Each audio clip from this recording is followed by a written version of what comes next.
There are moments in life that break you in half, moments where you think you know someone, and in a second, that person becomes a stranger. I lived that moment one Tuesday afternoon in the living room of a house that wasn't mine, with a cardboard box in my hands, and my son, my very own son, looking at me as if I were a nuisance. My name is Martha Johnson. I am 59 years old, and this is the story I kept silent for a long time. Because sometimes the greatest pain isn't what is done to you, but discovering who does it. For 32 years, I built a textile company from scratch. I started with an old sewing machine in my garage, working double shifts, endless late nights, meetings with clients who treated me as if I didn't understand anything. But I knew fabrics, sewing, numbers, and most of all, I knew sacrifice. My husband, Robert, died when Ethan was 12 years old, a sudden heart attack one Sunday morning. From that day on, everything fell onto my shoulders. The company, the house, my son's education. Ethan was a quiet, sensitive boy. He loved to draw, spending hours in his room creating characters and imaginary worlds. I dreamed that one day he would take over the company, but I never pressured him. I just wanted him to be happy. I sent him to the best private university in the country. I paid every tuition fee without complaint. When he graduated, he met Vanessa, a tall woman with straight, perfect hair and a smile that never quite reached her eyes. The first time I saw her, I felt something strange, like a chill, but Ethan was in love, and I wanted to see him happy. They got married 2 years later, a big, elegant wedding. I paid for almost all of it. Vanessa chose every detail: the flowers, the dress, the menu. Ethan just nodded. The first years were calm. They lived in a small apartment in Boston. I kept working. The company grew. Everything seemed to be in order, until one day things started to change. It was subtle at first. A call from Vanessa asking about my will, an insinuation from Ethan about when I was going to retire. Small seeds of anxiety planted with care, but I kept going. I trusted my son. And then the crisis hit. A series of bad investments, a dishonest partner who disappeared with $500,000, debts that piled up like waves in a storm. In 6 months, my company went bankrupt. I lost everything: the factory, my savings, the house I had bought with so much effort. One afternoon, Ethan called me, his voice sounding firm, almost professional. "Mum, Vanessa and I talked. You can come live with us. We have a bigger house now in Greenwich, Connecticut." I felt immense relief. My son was extending a hand to me. In the darkest moment of my life, he was there. "Thank you, my love, thank you. You don't know what this means to me. It's temporary, right, Mum? Until you get back on your feet." Of course. Of course. I just need some time." I packed my things into 3 suitcases: clothes, some photographs, a gold ring that had belonged to my mother. It was the only valuable thing I had left. The first day in their house was strange. Vanessa greeted me at the door with a polite, cold smile. "Martha, glad you made it. Come, let me show you your room." She took me to a small room downstairs, next to the kitchen, with no windows, a single bed, and a tiny closet. "You'll be comfortable here. It's close to everything." I nodded. I wasn't going to complain. It was their house. That night we had dinner together. Vanessa made pasta. Ethan talked about work. I listened in silence. After dinner, I stood up to do the dishes. "No, Martha, leave it. We'll talk tomorrow about how to organize things." I went to my room, sat on the bed, and for the first time in months, I cried silently. The next morning, someone knocked on my door. It was Vanessa. She was carrying a cardboard box. "Martha, I need to talk to you." I opened the door. She walked in without waiting for an invitation. "Look, Ethan and I have talked. This can't be a hotel. If you're going to live here, you have to contribute. Of course, I understand. I'm looking for a job. As soon as... No, I don't mean money. I mean helping around the house. She placed the box on the bed. Open it. My hands were trembling. I lifted the lid. Inside was a uniform, black, with a white apron, a housekeeper's uniform. I froze, staring at the fabric, staring at Vanessa. She smiled, a small, controlled smile. Put this on. Sometimes we trust too much in those we shouldn't, right? Have you also been disappointed by someone you loved? Tell me your story in the comments. I want to read it. I couldn't speak. The words were stuck in my throat, as if someone had squeezed my neck. Vanessa was still there, standing, perfectly dressed, looking at me with that expression I had seen on her face before, but had never wanted to recognize. It was contempt, pure and simple. I don't understand, I finally whispered. She sighed, as if I were a slow child who couldn't grasp instructions. It's very simple, Martha. This house doesn't clean itself. I work. Ethan works. And you? Well, you're here, doing nothing. But I can help in other ways. I can cook. You can wear the uniform, or you can find somewhere else to stay. She closed the box and pushed it toward me. Think about it, but think fast. She left the room, closing the door behind her. I was left alone, with that box, with that black uniform that smelled of new plastic. And then the memories started flooding in, like waves, like a river overflowing. I remembered when Ethan was little, 4 years old, maybe 5. We had so little money back then. My husband worked from dawn till dusk, but it was never enough. I sewed from home, doing alterations, hems, prom dresses for the neighbours. One afternoon, Ethan ran into my workshop. He held a drawing in his hands. A drawing of me, sitting at my sewing machine, in a blue dress that was actually grey, but which he had painted blue because he said blue was my colour. "Mummy, you're the prettiest mommy in the world," he hugged me, with that strength that children have when they don't yet know how to lie with their bodies. "Do you know what I'm going to do when I grow up?" he asked me. "What, my love?" "I'm going to be rich, and I'm going to buy you a huge house with a yard, and you'll never have to work so hard again." I stroked his hair. I cried without him seeing me. "I don't need a huge house, sweetie. I just need you to be happy and well, to be a good man." That boy who promised to take care of me, where was he now? I remembered when my husband died, the funeral, Ethan crying silently next to me, barely 12 years old, in a suit that was too big for him, squeezing my hand. "Mum, I'm going to take care of you, I promise." And I believed him. I worked double, triple shifts.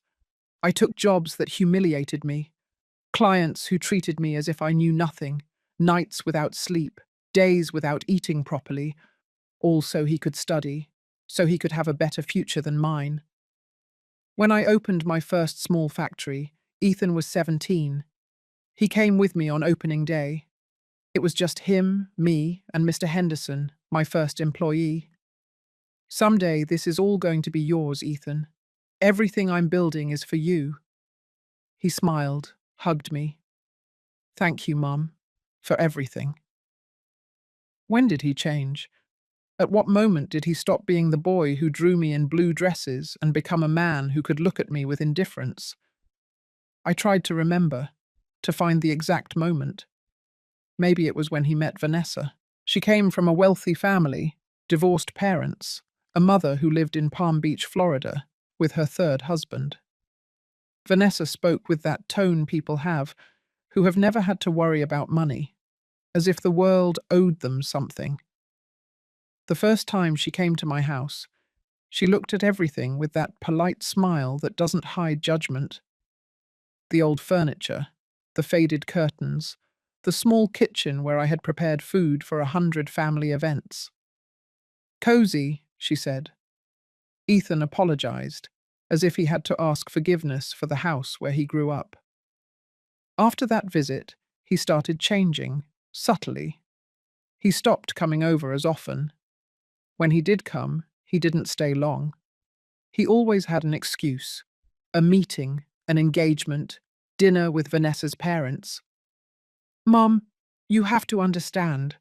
Vanessa and I have a social life. I can't cancel everything to come for dinner every Sunday. I'm not asking you to cancel anything, my love. I just miss seeing you. I'm not a kid anymore, Mum. Those words, how they hurt. But I let him go, because that's what mothers are supposed to do, right? Let their children go. Allow them to build their own lives. I never imagined that letting him go would mean being left completely alone. I remembered their wedding. I was sitting in the front row, in a custom-made dress, wine-coloured, elegant. I had my hair done at a salon. I wanted to look nice. I wanted Ethan to be proud of me. During the ceremony, I saw him look at her, at Vanessa, with that absolute adoration, as if she were the only person in the world. And I felt something small and dark in my chest. It wasn't envy, it was fear. Fear that I was no longer enough. At the reception, Vanessa introduced me to her friends. This is Martha, Ethan's mum. She has a textile factory. How interesting, said one of them, with not the slightest interest in her voice. Later, during the dance, Ethan led me onto the floor. It was tradition, the mother-son dance. You look beautiful, Mum. Thank you, my love. You look very handsome too. We danced in silence for a few seconds. He kept looking toward where Vanessa was.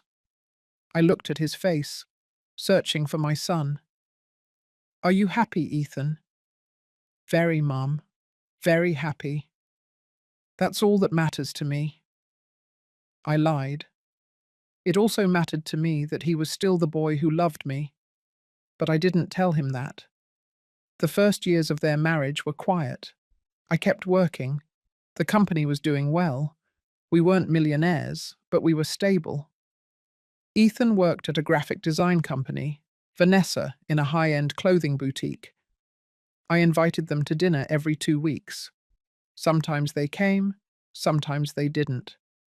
When they did come, Vanessa always found something to criticize. The food was too salty, or too simple, or too spicy. It was never right. Well, Martha, we are used to eating lighter. Haven't you thought about taking a healthy cooking class? Ethan didn't say anything. He just ate in silence. I smiled, nodded, and kept my words to myself. Because that's what women of my generation do, right? We swallow the humiliation and smile. Because we don't want to cause trouble.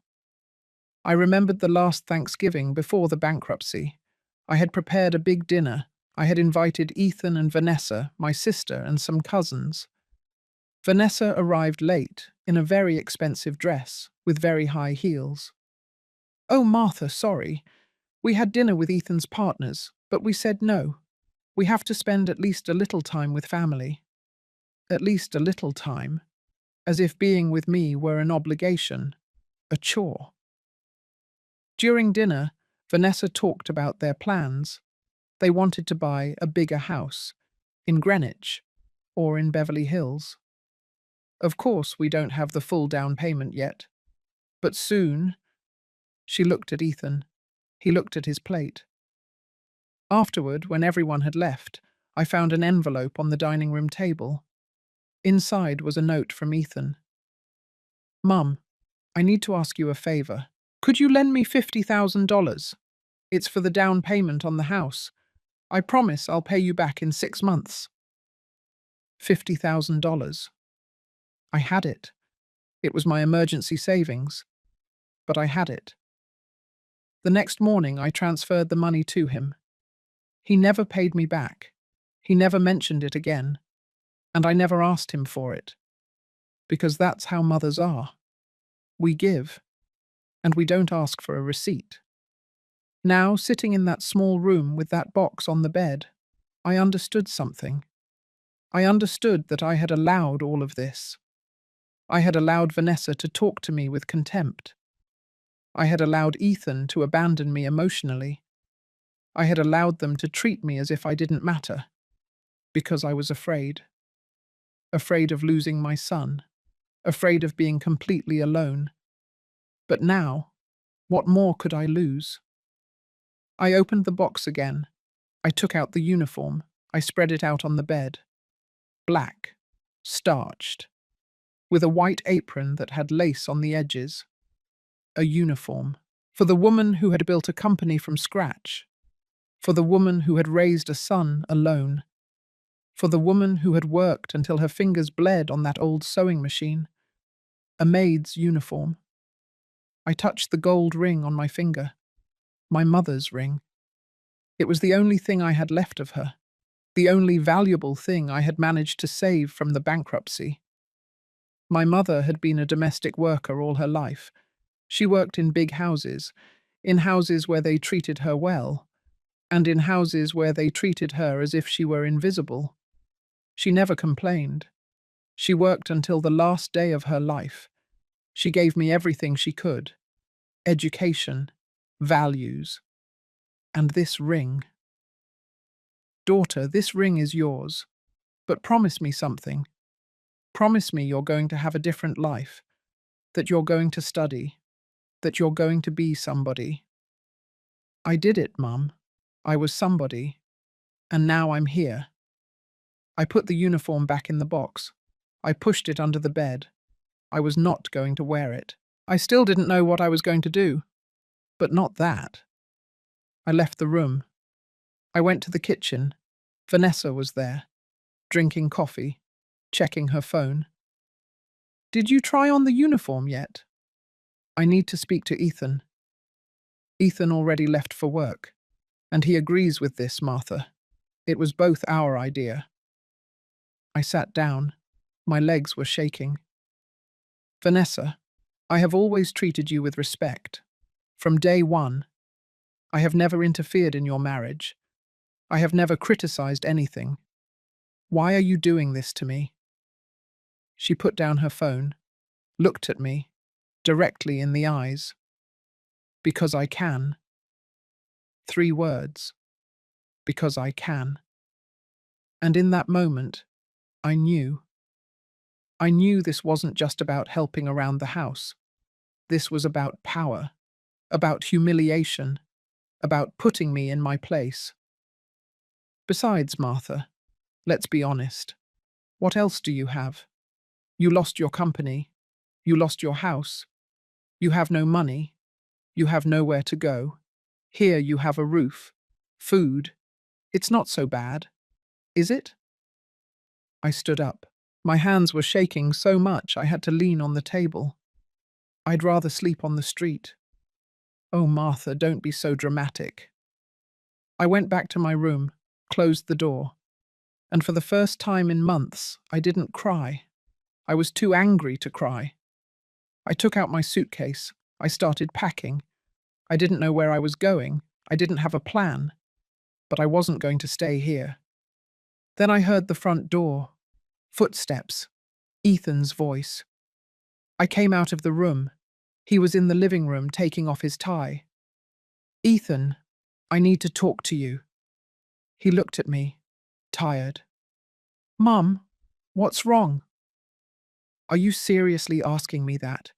Your wife gave me a maid's uniform. She told me that if I want to live here, I have to work as a servant. I waited. I waited for him to say something, to be surprised, to get angry, but he didn't. Mum, you aren't contributing. And we work a lot. The house is big. We need help. I am your mother, Ethan, not your employee. Nobody is treating you like an employee. We're just asking you to help. With a uniform? It's so you don't mess up your clothes. I couldn't believe it. My son, my very own son, defending her, justifying this. Do you agree with this? He sighed. He rubbed his face. Mum, look, you lost everything. I'm giving you a place to live. The least you can do is help around the house. It's not that hard to understand. The least you can do. As if everything I had done for him for 32 years didn't count. As if the years of sacrifice, the sleepless nights, the jobs I took so he could study, as if none of that mattered. You know what, Ethan? You're right. Yes, yes, you are absolutely right. I lost everything. My company, my house, my dignity. But there is something I will not lose. What? My self-respect. I went back to my room, finished packing, 3 suitcases. It was all I had left in the world. When I came out, Ethan was in the living room. Vanessa was by his side. Both were looking at me. Where are you going to go? He asked. I don't know, but I'm not staying here. Mum, don't be stubborn. You're exaggerating. Exaggerating? Ethan, look at me. Look me in the eyes. I am your mother. Do you really think I deserve this? He looked away, and that told me everything. All right, I said. I understand now. I walked toward the door, with my 3 suitcases, with my gold ring, with the little I had left. Vanessa spoke from behind me. When you get tired of living on the street, you know where your uniform is. I didn't turn around. I didn't answer. I opened the door, and I walked out. The sun was setting. The street was empty. I didn't know where to go.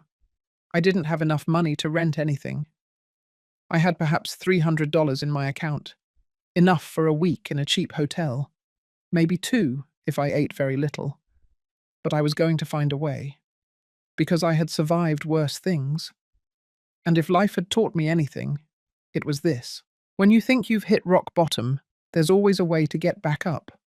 Always. I walked to the corner. I called an Uber with the last dollars I had on my card. I gave the address of my sister Lucy. We hadn't spoken in months. We had a complicated relationship. But she was my only option. As the car pulled away from that house, I looked out the window. I saw Ethan at the door, standing, watching. He didn't run out after me. He didn't call me. He just stood there. And that image of my son letting me go without doing anything, hurt me more than anything Vanessa had said. As I tell all this, I wonder where you might be listening to me. Write the name of your city in the comments. I want to know I'm not alone in this. My sister Lucy lived in a modest neighborhood. Nothing fancy. A 4-story building with no elevator. A small apartment she shared with her husband, Robert, and their 2 teenage children. When I knocked on the door, she opened it with that expression people have when they see something they weren't expecting to see. Martha, what are you doing here? My suitcases were on the floor.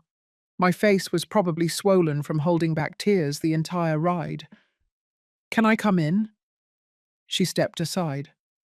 Robert was in the living room, watching football. He greeted me with a nod. The kids were in their rooms. Coffee? Lucy asked. Please. We sat at the small kitchen table. She made coffee in an old coffee maker that I recognized. It had been our mother's.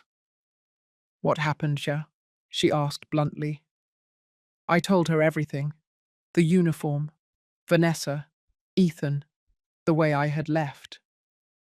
Lucy listened in silence, drinking her coffee without interrupting. When I finished, she sighed. Martha, you were always too soft on that boy. That wasn't soft. That was love.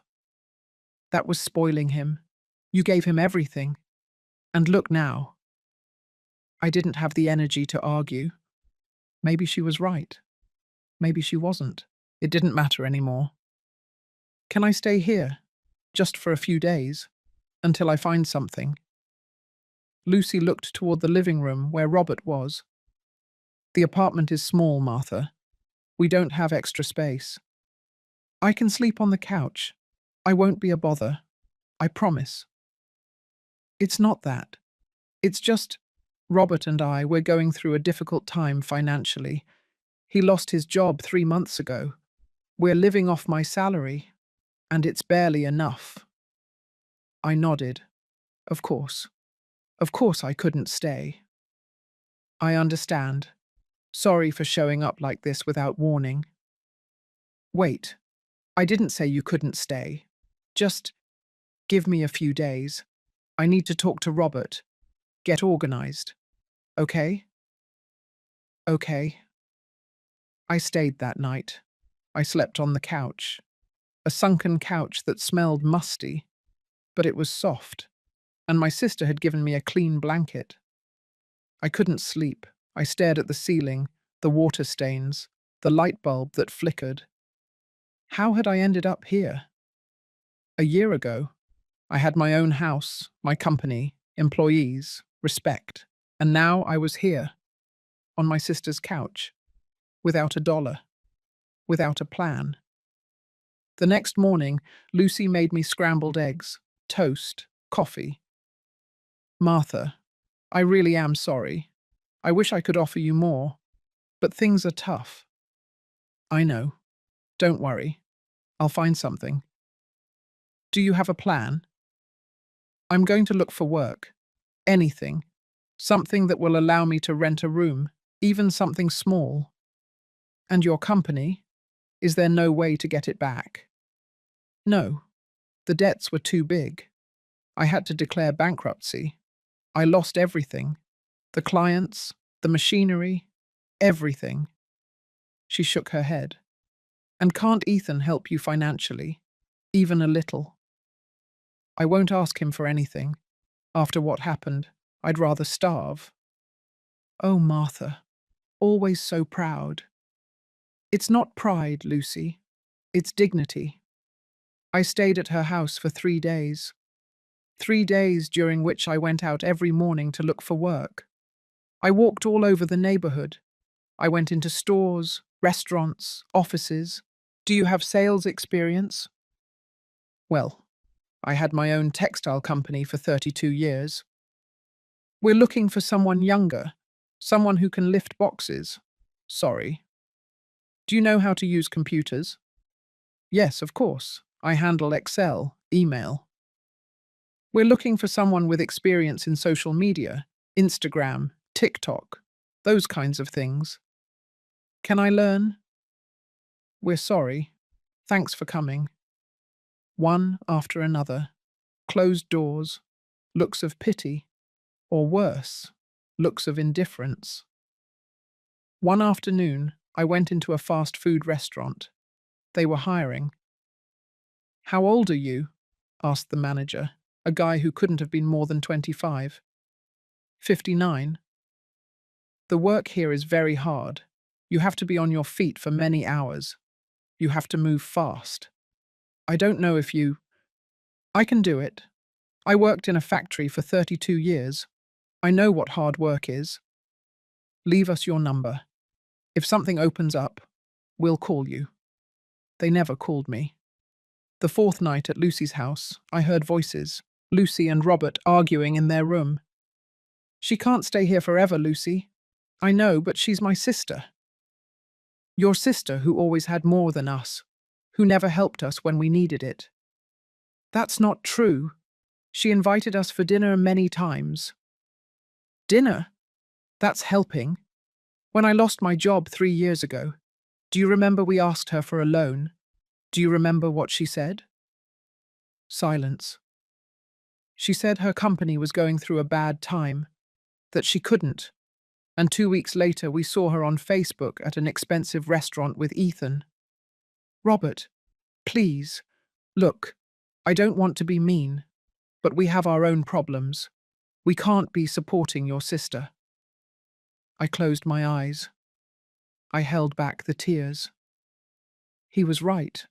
I couldn't stay here. The next morning I spoke to Lucy. I'm leaving. I already found something. You did? Where? I lied. A friend is going to let me stay with her for a few weeks. Don't worry.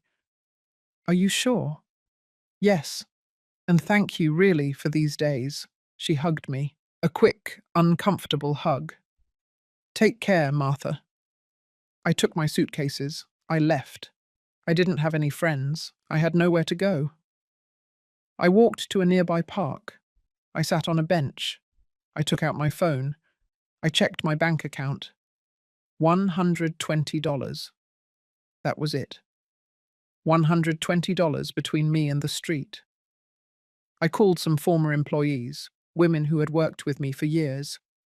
Martha, it's Martha. Martha, how are you?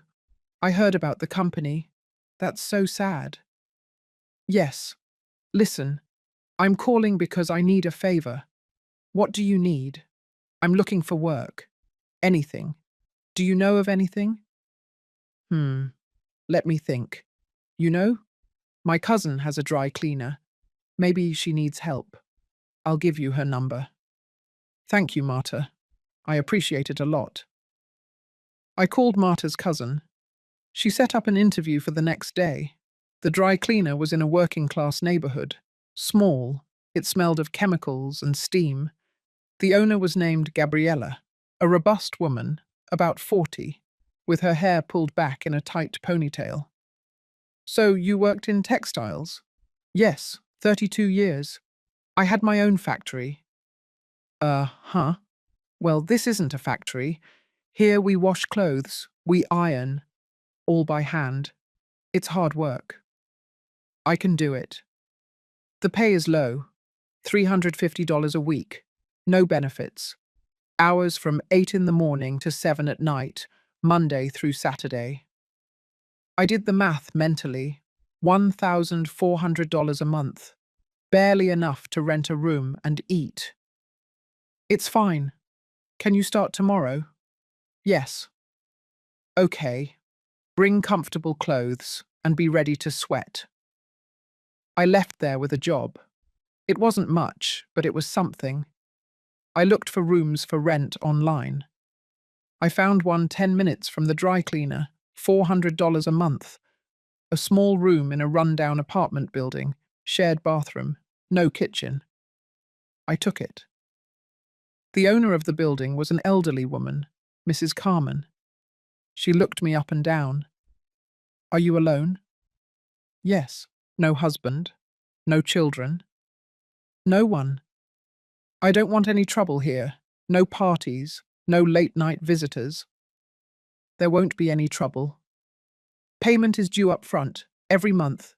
If you fall behind, you leave. I understand. I gave her the $400, plus $100 for the deposit. I had $20 left in my pocket. The room was worse than I imagined. 4 square meters, a single bed with a sunken mattress, a plastic chair, a light bulb hanging from the ceiling, a small window that overlooked a dirty courtyard. The walls had damp stains. The floor was cold cement. I sat on the bed, looked around. This was my life now. I took out my mother's ring. I looked at it. The gold shone even in that dark place. I could sell it. They would probably give me $2,000, maybe more. With that, I could live for a few months while I found something better. But I couldn't. It was the only thing I had left of her. The only thing that connected me to who I had been. I put it away. That night, lying on that mattress that smelled of mold, I cried. I cried for everything I had lost. For the house I had bought with so much effort. For the company I had built from scratch. For the years of sacrifice that now seemed to mean nothing. And I cried for Ethan. For the boy who had promised to take care of me. For the man he had become. For the son I had lost long before I lost everything else. But something happened that night. Something changed inside me. amidst the tears, amidst the pain. I felt something else, chindish, a cold rage, quiet, but intense. It wasn't rage against Ethan or against Vanessa. It was rage against myself, for allowing myself to get here, for accepting scraps, for believing that love was enough to sustain a relationship where there was no respect. I had spent my life giving, sacrificing myself, putting myself last. And for what? To end up here, in a 4 square meter room, with $20 in my pocket. No, I couldn't end up like this. I was not going to end up like this. I wiped my tears. I sat up on the bed. I turned on the light. I took out an old notebook I had in one of my suitcases, and a pen, and I wrote. Things I know how to do: sew, design patterns, manage, sell, survive. I looked at the list. I had built a company once, from scratch, without anyone's help. I could do it again. I didn't know how. I didn't know how long it would take me, but I was going to do it. Because if life had taught me anything, it was that you don't stay lying on the floor waiting for someone to come and pick you up. You get up yourself, even if your knees hurt, even if your legs shake, even if you don't know where to walk. You get up, and you start over. The next day, I started working at the dry cleaner. Gabriella hadn't exaggerated. The work was exhausting. Steam, heat, ironing for hours, hand-washing heavy garments, carrying bags of dirty clothes. My hands, which for years had handled fine fabrics and industrial machines, were now red, cracked. They hurt every night. But I didn't complain. I worked. And while I worked, I thought. I thought about how I had started my company. I remembered. I had started with small jobs, alterations for the neighbours, hems, buttons, zippers. Little by little, I had built a client base. Then came the dresses, the high school dances, the weddings, and then the school uniforms, the big orders, the contracts. It had taken me 10 years to have my own small factory, another 10 to make it grow. It hadn't been fast, but it had been real. Why couldn't I do it again? One afternoon, during my half-hour lunch break, I took out my phone. I looked for Facebook groups for sewing, for entrepreneurs, for women who sold their products from home. I joined several. I posted. I offer sewing services, alterations, hems, zippers, buttons, custom-made clothing, affordable prices, work guaranteed. Nothing happened that day, or the next. But on the third day, I received a private message. "Hello, do you make curtains?" I replied immediately. "Yes, what do you need?" "I need curtains for my living room. How much do you charge?" I made a quick quote. Fabric, work hours, finishes, $120. Okay, when can you do it? Next week. Perfect. My first client. It wasn't much, but it was a start.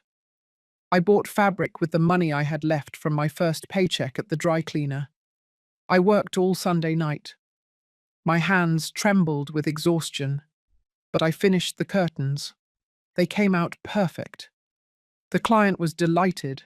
She paid me, and she recommended me to 2 friends, and so it began. Little by little. One job, then another, and another. Curtains, cushion covers, pant alterations, simple dresses. I worked at the dry cleaner during the day, and in my room on nights and Sundays. I slept 4 hours, sometimes less. But every dollar I earned, I saved. I put it aside. I guarded it as if it were gold. 2 months passed. 2 months without talking to Ethan. 2 months without hearing from him. A part of me expected him to call. to ask about me, to apologize. But he didn't, and I didn't look for him either. One afternoon, while I was ironing at the dry cleaner, Gabriella approached me. "Hey, Martha, do you know how to fix sewing machines?" "A little. Why?" "I have an old one at home. It's broken. My mum used it, but it's been stored for years. Do you want to see it? If you fix it, I'll give it to you." My heart skipped a beat. "Seriously?" "Yes. It's useless to me anyway, but if you can use it, it's yours." That night, Gabriella took me to her house. We went up to a room full of old boxes, and there it was, an industrial sewing machine, old, rusty, but complete. I checked it. I tested it. The motor worked. It just needed oil, cleaning, an adjustment to the tension. "I can fix it. It's yours." I cried that night, again, but this time, not from sadness, from hope, because that machine was more than metal and parts. It was a tool. It was an opportunity. It was the beginning of something new. Have you also had to start from scratch? Have you lost everything and had to get back up? Tell me. Sometimes we need to know that we are not alone in this fight. The sewing machine changed everything. I spent an entire weekend cleaning it. Oil, old rags, patience. My hands smelled of grease. But little by little, that old machine came back to life. The sound of the motor when I turned it on for the first time. It was like listening to music. I placed it in my room, next to the small window. It was the only place it fit. Mrs. Carmen, the building owner, came up to complain about the noise. "What is that racket?" "It's my sewing machine. I work at night, just for a few hours." "You can't run a business here. This is a residential area." "It's not a business. I just do small jobs, to earn a little extra." She looked at me suspiciously. "I don't want clients coming up and down all the time. This is a decent house." "Don't worry." But Mrs. Carmen was right. I couldn't receive clients here. It was impossible. I had to figure something out. Clients sent me measurements via text, photos of what they wanted. I sent quotes. I bought fabric at the market during my lunch break at the dry cleaner. And I worked at night. I made deliveries on Sundays, at meeting points, subway stations, coffee shops.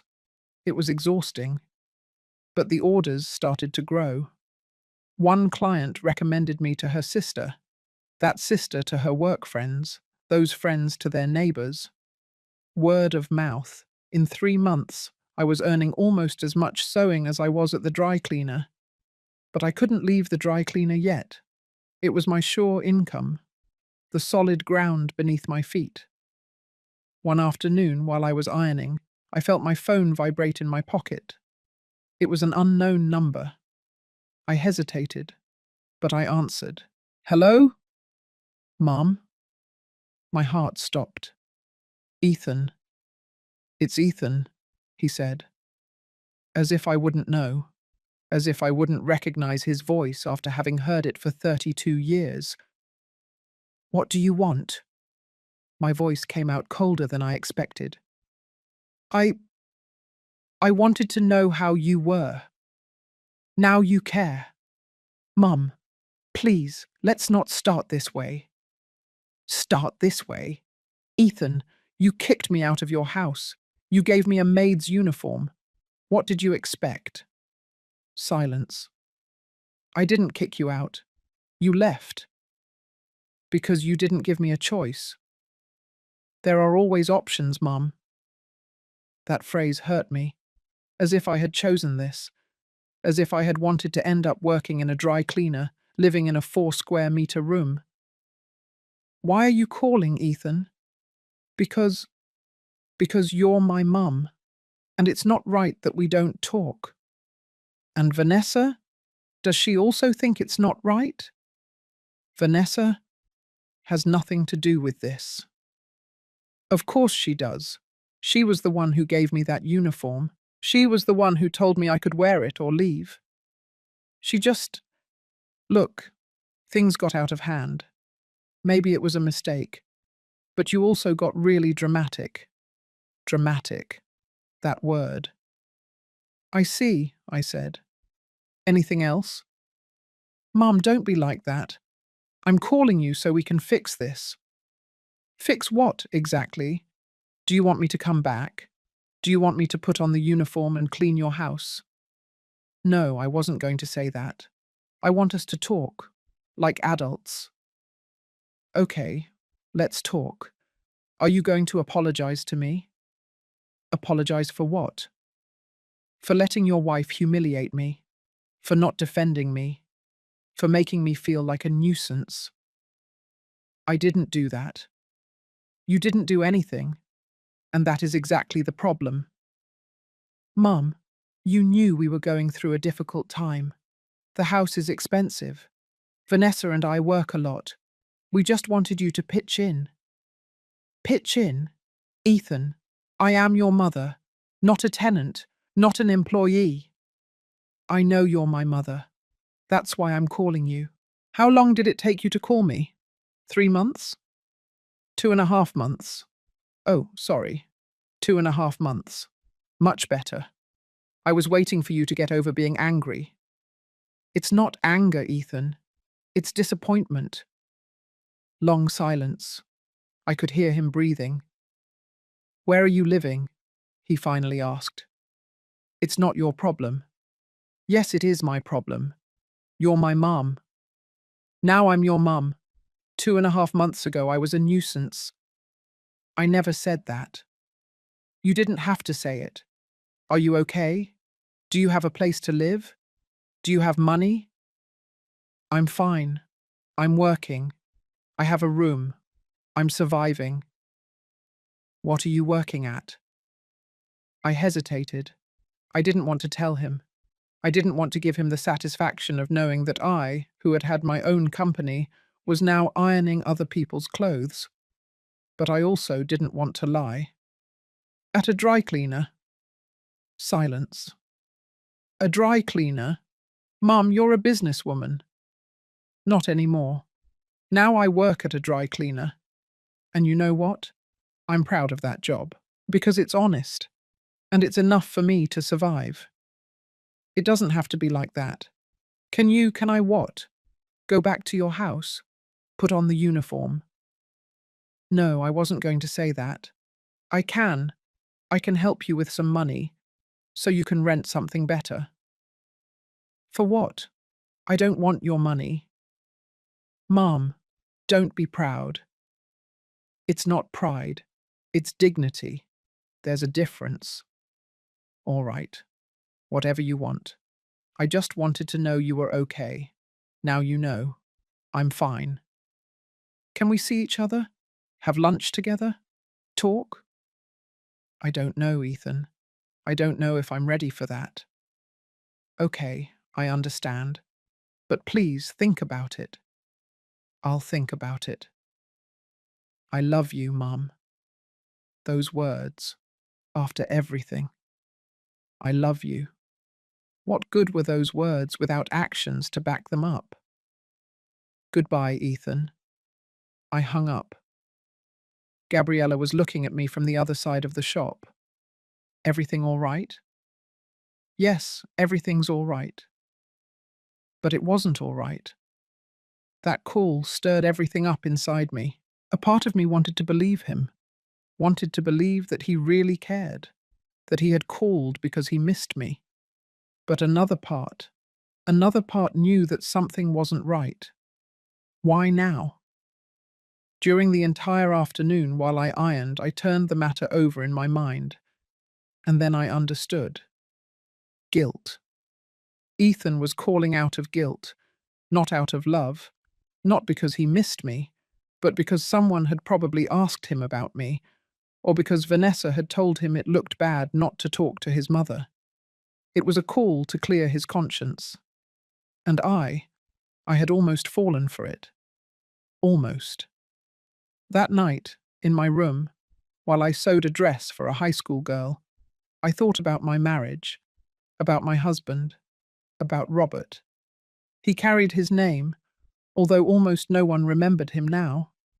Robert had been a good man, hard-working, quiet, not very expressive, but faithful. We had met young. I was 20 years old, he was 23. He worked at a hardware store, earned little, but always treated me with respect. We got married a year after meeting. A small wedding, no money for big celebrations. The first years were difficult. We lived in a tiny apartment, the money barely stretched. I sewed from home, he worked double shifts. When Ethan was born, Robert cried with happiness. "He's perfect," he said, looking at our baby. "He's perfect, Martha." He was a good father, patient, affectionate.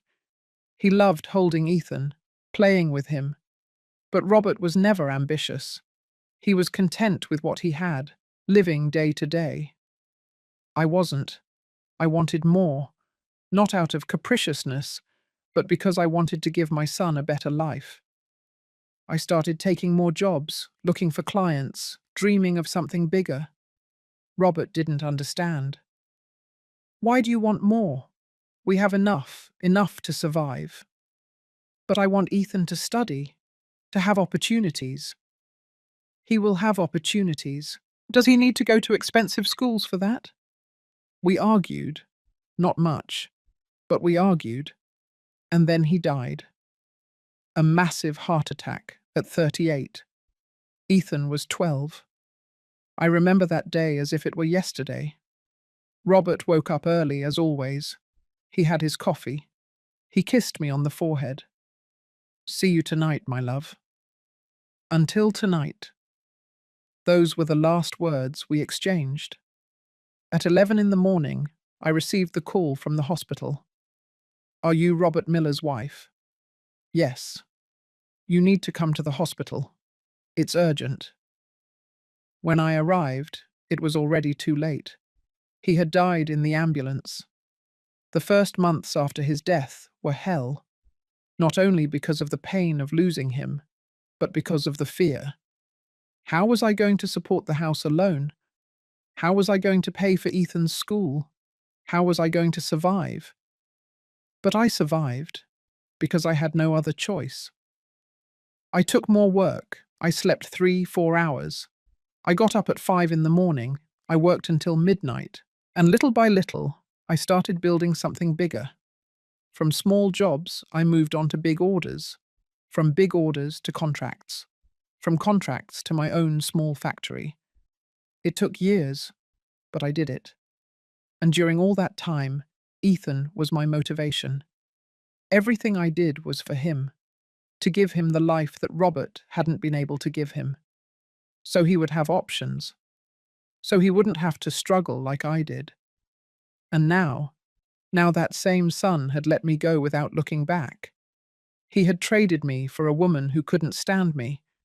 He had made me feel like I was worthless. I stopped sewing. My eyes were full of tears. Not for Ethan this time, but for me. For all the years I had sacrificed. For all the sleepless nights. For all the times I had put myself last. And for what? To end up here, alone, in a room that wasn't even mine. But then something happened. I looked at my hands. My old, wrinkled hands, with scars from years of work. Those hands had built something once.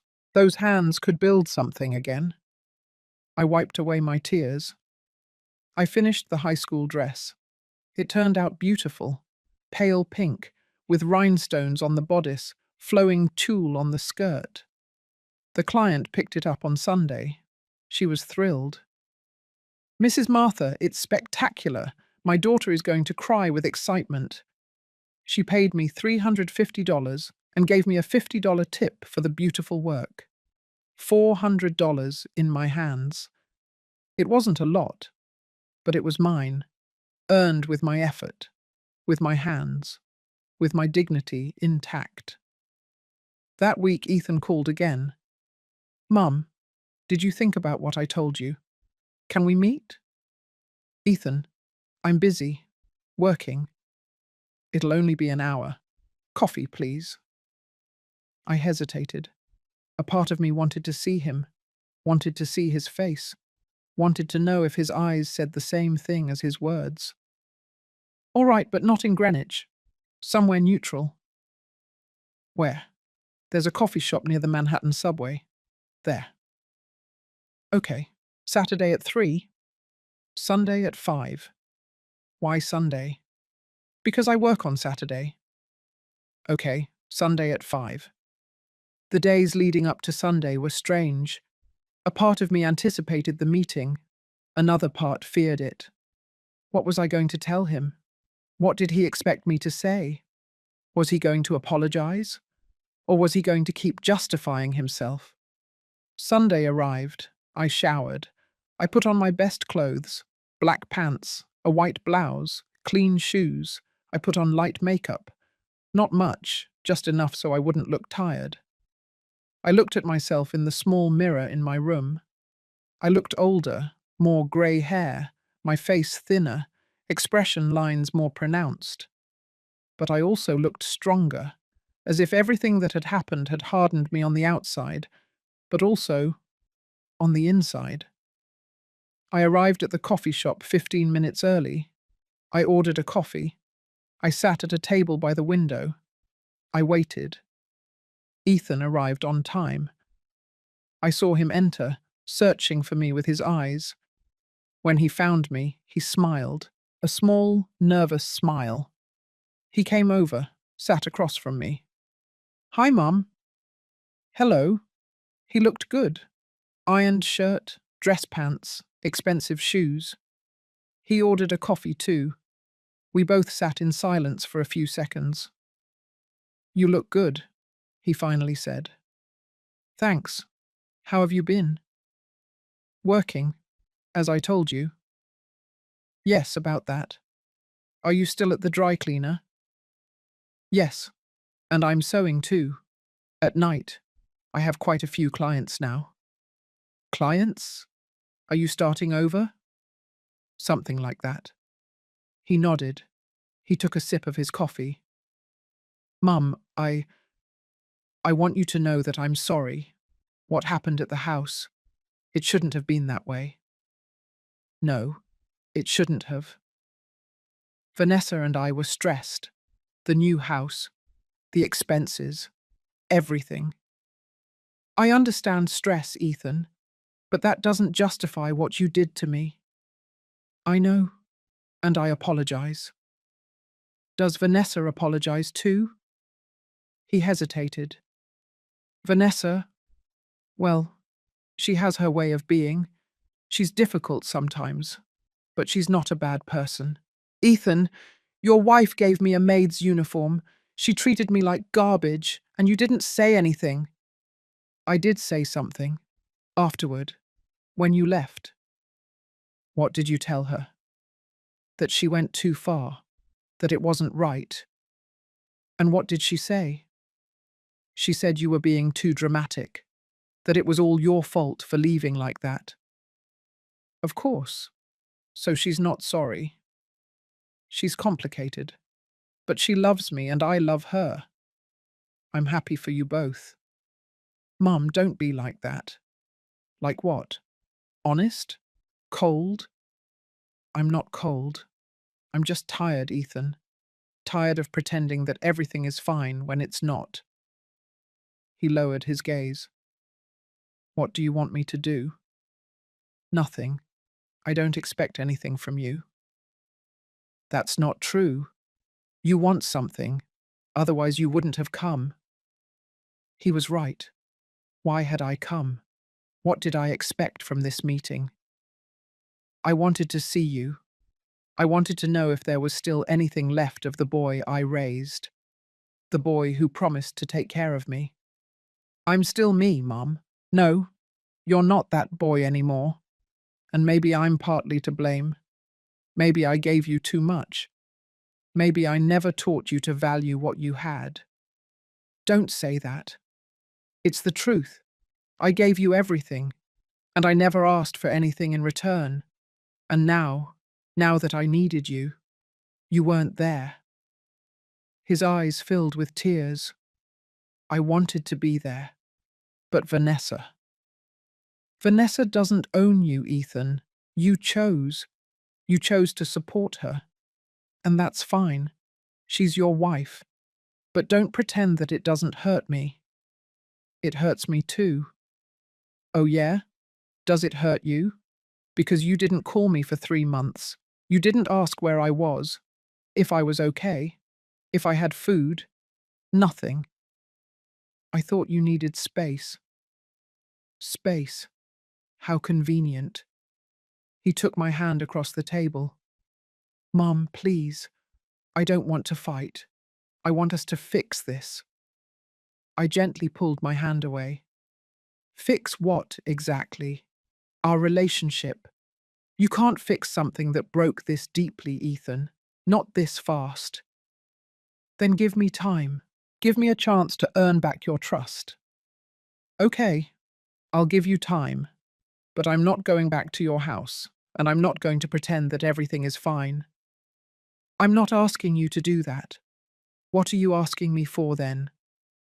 Not to cut me out of your life, to keep talking, to give me a chance to prove to you that I'm still your son. I looked at him. I really looked at him. And I saw a man, not the child I remembered. A weak man, cowardly in some ways, but also my son. Okay, I finally said. We can talk, once in a while, but no pressure, no promises. We'll just see how it goes. Thank you, Mum. We finished our coffees in an awkward silence. When I got up to leave, he got up too. Can I give you a ride? No, thanks. I'd rather go alone. When will we see each other again? I don't know. I'll call you. Okay. He hugged me. An awkward hug. Brief. I left the coffee shop without looking back. On the subway. Back to my room. I felt strange. Not relieved, not happy. Just empty. As if I had closed a door, but without knowing if it would ever open again. Have you ever forgiven someone, but without forgetting? Have you felt that weight of wanting to believe in someone again, but being unable to? Tell me. Sometimes forgiveness is more complicated than they tell us. The days after that meeting with Ethan were strange. I felt like I was floating in an in-between place, neither angry nor at peace, just existing. I continued with my routine. Dry cleaner from 8 to 7, sewing at night, whole Sundays in front of the machine. The orders kept growing. I already had a small waiting list, 2 weeks, sometimes 3.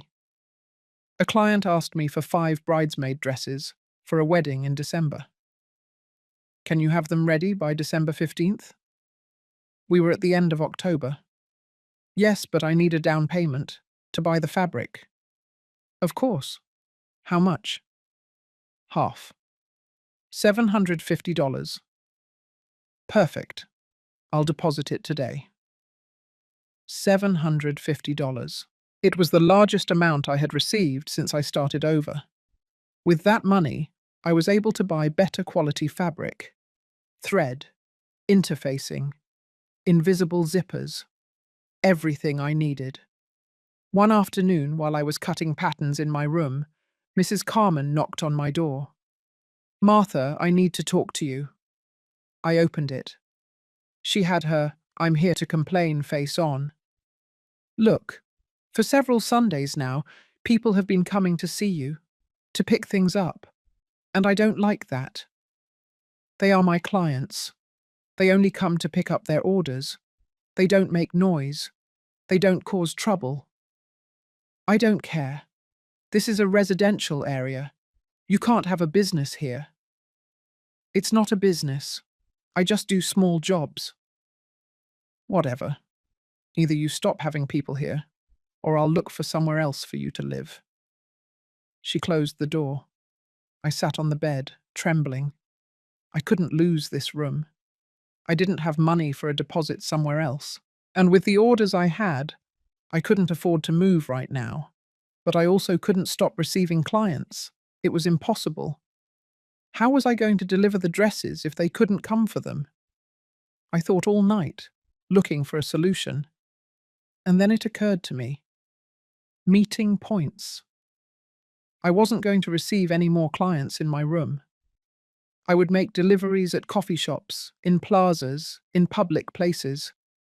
It was more complicated. It meant carrying the dresses, going out, coordinating schedules. But it was the only option. The next morning, before going to the dry cleaner, I knocked on Mrs. Carmen's door. I'm not going to receive clients here anymore. I'll make deliveries outside. You better not, because if I see one more person coming up, you're gone. Don't worry. That same day, I notified all my clients. Please, from now on, deliveries will be at meeting points. They can be near your home or work, at no extra cost. Everyone understood. No one cancelled. And so I continued, working, sewing, delivering. One Saturday afternoon, after delivering 3 dresses in different parts of the city, I returned to my room exhausted. I collapsed onto the bed, with no strength even to take off my shoes. My phone vibrated. It was Ethan. Mom, how are you? I haven't heard from you in 2 weeks. I hadn't thought about him. Not even once. I had been so busy, so focused on surviving, that I simply hadn't had the mental space to think about our relationship. I replied, I'm fine. Busy. Can I call you? Better tomorrow. I'm tired. Okay, I'll call you tomorrow. The next day, Sunday, while I was cutting fabric for the bridesmaid dresses, Ethan called. Mom? What is it? How have you been? Good. Working a lot. Are you still at the dry cleaner? Yes, and with the sewing? I have quite a few orders. That's great. I'm happy for you. Did you rent something better yet? No, I'm still in the same place. Is it a safe place? Yes, it's fine. Can I come see you? See where you live? No, I'd prefer you didn't. Why? Because because I don't want to. It's my space, and I prefer it to stay that way. Silence. Okay, I understand. Hey, I wanted to tell you something. What? Vanessa and I are trying to have a baby. My heart stopped. A baby? Yes, we've been trying for several months now. And well, we wanted you to know, because when it happens, we obviously want you to be a part of your grandchild's life, granddaughter or grandson. A baby. Ethan was going to be a father, and I was going to be a grandmother. I should have been excited. I should have felt joy, but I only felt emptiness. Mum, are you there? Yes, I'm here. What do you think? Well, I'm happy for you both, if that's what you want. Just that? You're happy? What do you want me to say, Ethan? It's your decision, your life. But you're going to be a grandmother. I thought you'd be excited. I am excited, but I also feel other things. Like what? Like sadness. Because I know that baby is going to grow up with Vanessa as their main maternal figure. And I'll be the grandmother they see once in a while, in awkward meetings, in coffee shops. It doesn't have to be like that. But it will be. Because things between us are not good, Ethan. And bringing a baby into this isn't going to fix anything. I'm not saying a baby is going to fix anything. I just wanted to share it with you. And I appreciate it. Truly. But I need time to process this. Okay. I understand. Does Vanessa know you're calling me? Yes. She? She also wants things to get better between you two. I hesitated. A lot. Seriously? Yes, really. She says what happened was a mistake, that she was stressed. Ethan, Vanessa has never apologized to me. She hasn't even tried to talk to me. She just. It's hard for her to express herself, but she does feel it. If she really felt it, she would call me. She would look for me, but she doesn't. Maybe she's afraid you'll reject her. She has every right to be afraid, just as I was afraid when I was left with nothing and you turned your backs on me. Enough, Mum. I get it. You're still angry. I'm not angry. I'm hurt. There's a difference. He sighed. Well, I just wanted to tell you. When we have good news, I'll let you know. Okay. I love you, Mum. I love you too. I hung up. I stayed sitting on the bed, phone in hand. A baby, my grandchild. How was that going to work? Was Vanessa going to let me see them? Was I going to have to ask permission to hold my own grandchild?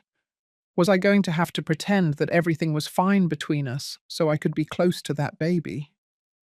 The tears started to fall, uncontrollably. For the first time in weeks, I cried. I cried for everything I was missing out on, for the relationship with my son, for the future with my grandchild that I would probably never have. But in the midst of the crying, something else emerged. Rage. Rage at allowing myself to be in this position. Rage at not demanding more, at not setting boundaries sooner. I wiped my tears. I stood up. I wasn't going to keep going like this. I wasn't going to let my life depend on Ethan and Vanessa's decisions. I wasn't going to wait for scraps of affection. Permission to see my grandchild. Awkward meetings in coffee shops. I was going to build my own life, my own path. And if they wanted to be a part of it, they would have to earn it. The following days, I worked like never before. I finished the 5 bridesmaid dresses. They were perfect. Emerald green, empire cut, flowing fabric, elegant, but comfortable. The bride picked them up 2 weeks before the wedding. Mrs. Martha, they are spectacular. My bridesmaids are going to cry when they see them. I'm so glad. Do you have business cards? I want to recommend you to all my friends and... Yes, I do. I took out some cards I had printed. Simple, with my name, my number, and custom sewing, quality guaranteed. She gave me $50 for a tip for the beautiful work and for having them ready on time. 50 extra dollars. I saved them. Every dollar counted. One afternoon at the dry cleaner, Gabriella approached me. Martha, can I ask you a question? Sure. Do you know how to make uniforms? Like uniforms for companies? Yes. I made a lot of them in my factory. School uniforms, office, restaurant. Why? Because my cousin has a restaurant and is looking for someone to make uniforms for the waiters. I told him about you. Are you interested? How many uniforms? 10 for now.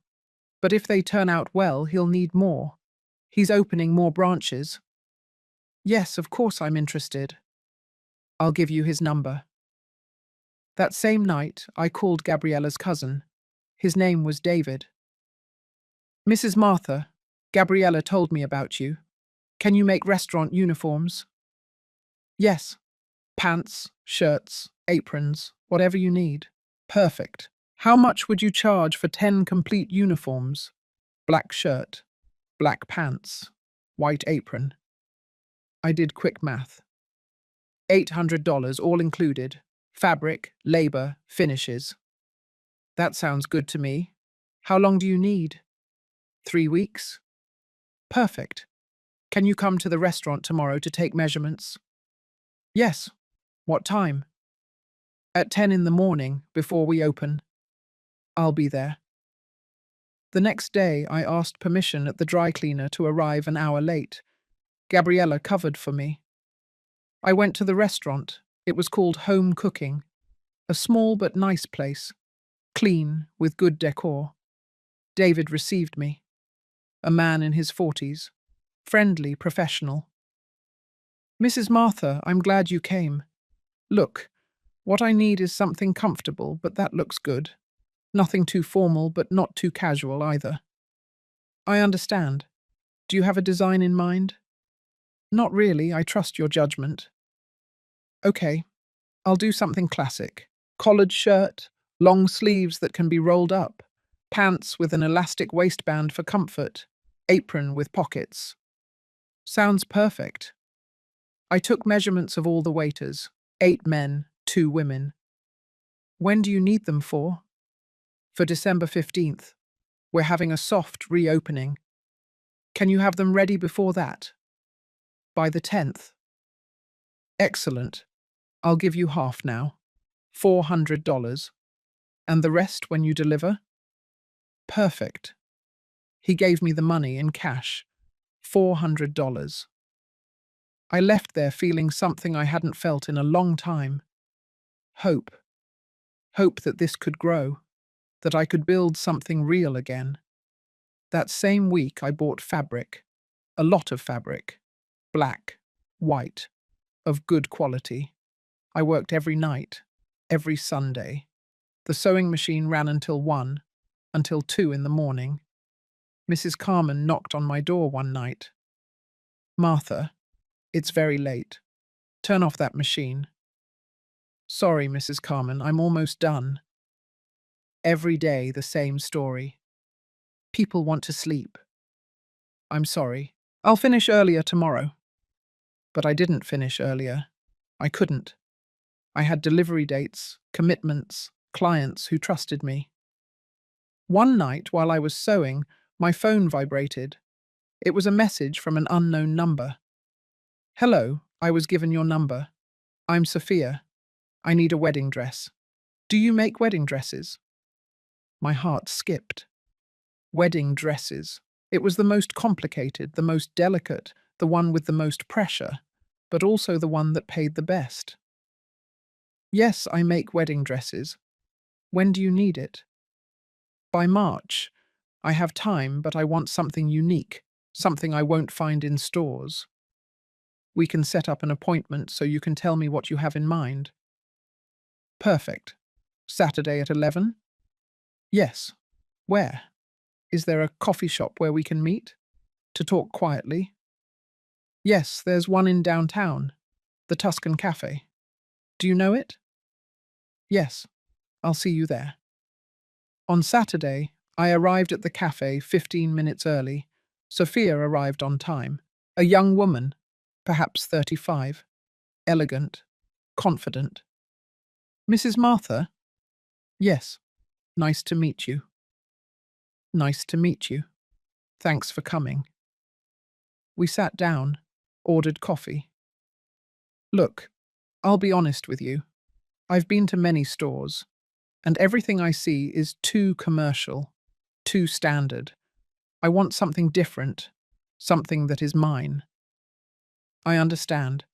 Do you have any idea of what you want? She took out her phone. She showed me photos from Pinterest. I like these styles, vintage, with lace, but I don't want anything too busy. I want elegance, simplicity. I love it. I can do it. How much do you charge? This was the hard question. How much was my work worth? How much should I charge? I thought fast. Fabric, time, fittings, adjustments. $2,500. Sophia didn't hesitate. That seems fair to me. Do you need a down payment? Yes, half. to buy the fabric and materials. Perfect. I'll deposit it today. I couldn't believe it. $1,250 for one dress. When can we start? Next week. I need to take your measurements and do some sketches for you to approve. Perfect. I'll text you to coordinate. I left that coffee shop floating. A wedding dress. $2,500. With that money, I could do so many things. I could save.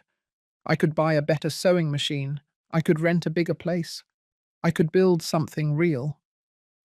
That afternoon, walking down the street, I passed a small commercial space for rent. Nothing fancy, but with a good location. I peered through the window. It was empty, dirty, but it had potential. There was a number on the sign. For rent. I wrote it down. It wasn't the time yet. I didn't have the money for the rent, or for the deposit. But soon I could have it. I kept walking. And for the first time in months, I smiled. A real smile. Of hope. Of knowing that I was building something that no one could take away from me. Something that was completely mine. That night, in my room, I took out my old notebook. The list I had written months ago. Things I know how to do. Sew. Design patterns. Manage. Sell. Survive. I added one more. Start over. And underneath I wrote, things I will achieve. Rent a space. Hire help. Grow the business. Get back my dignity. Show Ethan that I don't need his pity. Show myself that I can. I closed the notebook, and I kept sewing, because every stitch was a step. Every dress was proof that I wasn't finished, that I was just getting started. I still wonder, how many times do we have to hit rock bottom to realize how strong we are? Have you also discovered strength you didn't know you had? Tell me. I want to know what made you get up. December arrived with an unusual cold for New York. I kept working non-stop. The restaurant uniforms, Sophia's wedding dress, smaller orders kept coming in. I slept 4 hours, sometimes 3. My hands were destroyed, cut, with new calluses over old calluses. But every night, when I counted the money I had earned, when I put it in a shoebox under my bed, I felt something akin to peace. It wasn't happiness yet, but it was hope. The restaurant uniforms were ready on December 8, 2 days earlier than promised. David received them at his restaurant. He checked them one by one. Mrs. Martha, they're impeccable. The quality is excellent. Thank you. You know what? I'm going to need 20 more uniforms for the new branch we're opening in New Jersey. Can you do it? Yes, of course I can. Perfect. I'll deposit the rest of what I owe you and the down payment for the new ones. He deposited $800, $400 from the first order, $400 for the down payment on the new one. $800 in my account. Added to what I had saved, I now had almost $3,000. $3,000 that I had earned with my own hands in less than 3 months. That night, in my room, I took out the number of the commercial space I had seen again. I dialed. A man answered. Hello? Good evening. I'm calling about the commercial space for rent, in the downtown area. Ah, yes. Are you interested? Yes. How much is the rent? $800 a month, plus 2 months deposit. $2,400 to move in. I had it. Almost. Can I see it? Sure. Tomorrow at 10? Perfect. The next day, I asked permission at the dry cleaner again. Gabriella looked at me curiously. Everything all right? Yes. Just, I have an important appointment. Okay. Don't worry. I arrived at the space exactly at 10. The owner was an older gentleman, Mr. Hector. Come in, come in. Look, the space is not very big, but it has good foot traffic, and the area is safe. We went inside.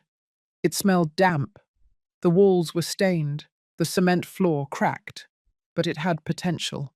It had a large window facing the street, a back space that could serve as a storage room, a small bathroom, and most importantly, it had natural light. What kind of business are you planning to open? Sewing. A sewing workshop? Ah, perfect. There used to be a stationery store here, but it closed a year ago. I walked through the space, imagining a cutting table here, the sewing machine there, a space to meet clients, a rack to display some pieces. I'm interested. Okay, I need 2 months deposit, and the first month in advance. That's $2,400 to move in. Can I give it to you in 2 weeks? I'm waiting for a payment. All right. But I'm going to ask you to leave me $100 as a retainer, so no one else looks at it. Perfect. I took $100 from my purse, money I had saved for emergencies. He gave me a handwritten receipt. In 2 weeks, if you don't bring me the rest, you lose the retainer. Understood? Understood. I left there trembling, not with fear, but with excitement. A commercial space, my very own space. I was going to have my own workspace. I only needed $2,300 more. I had it, almost. I was only missing about $500. Sophia's wedding dress would give me the other $1,250 when I delivered it, and I had other small orders that would give me about $300 more. I was going to do it.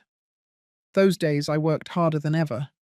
I finished the small orders, a pair of pants, a skirt, 2 blouses.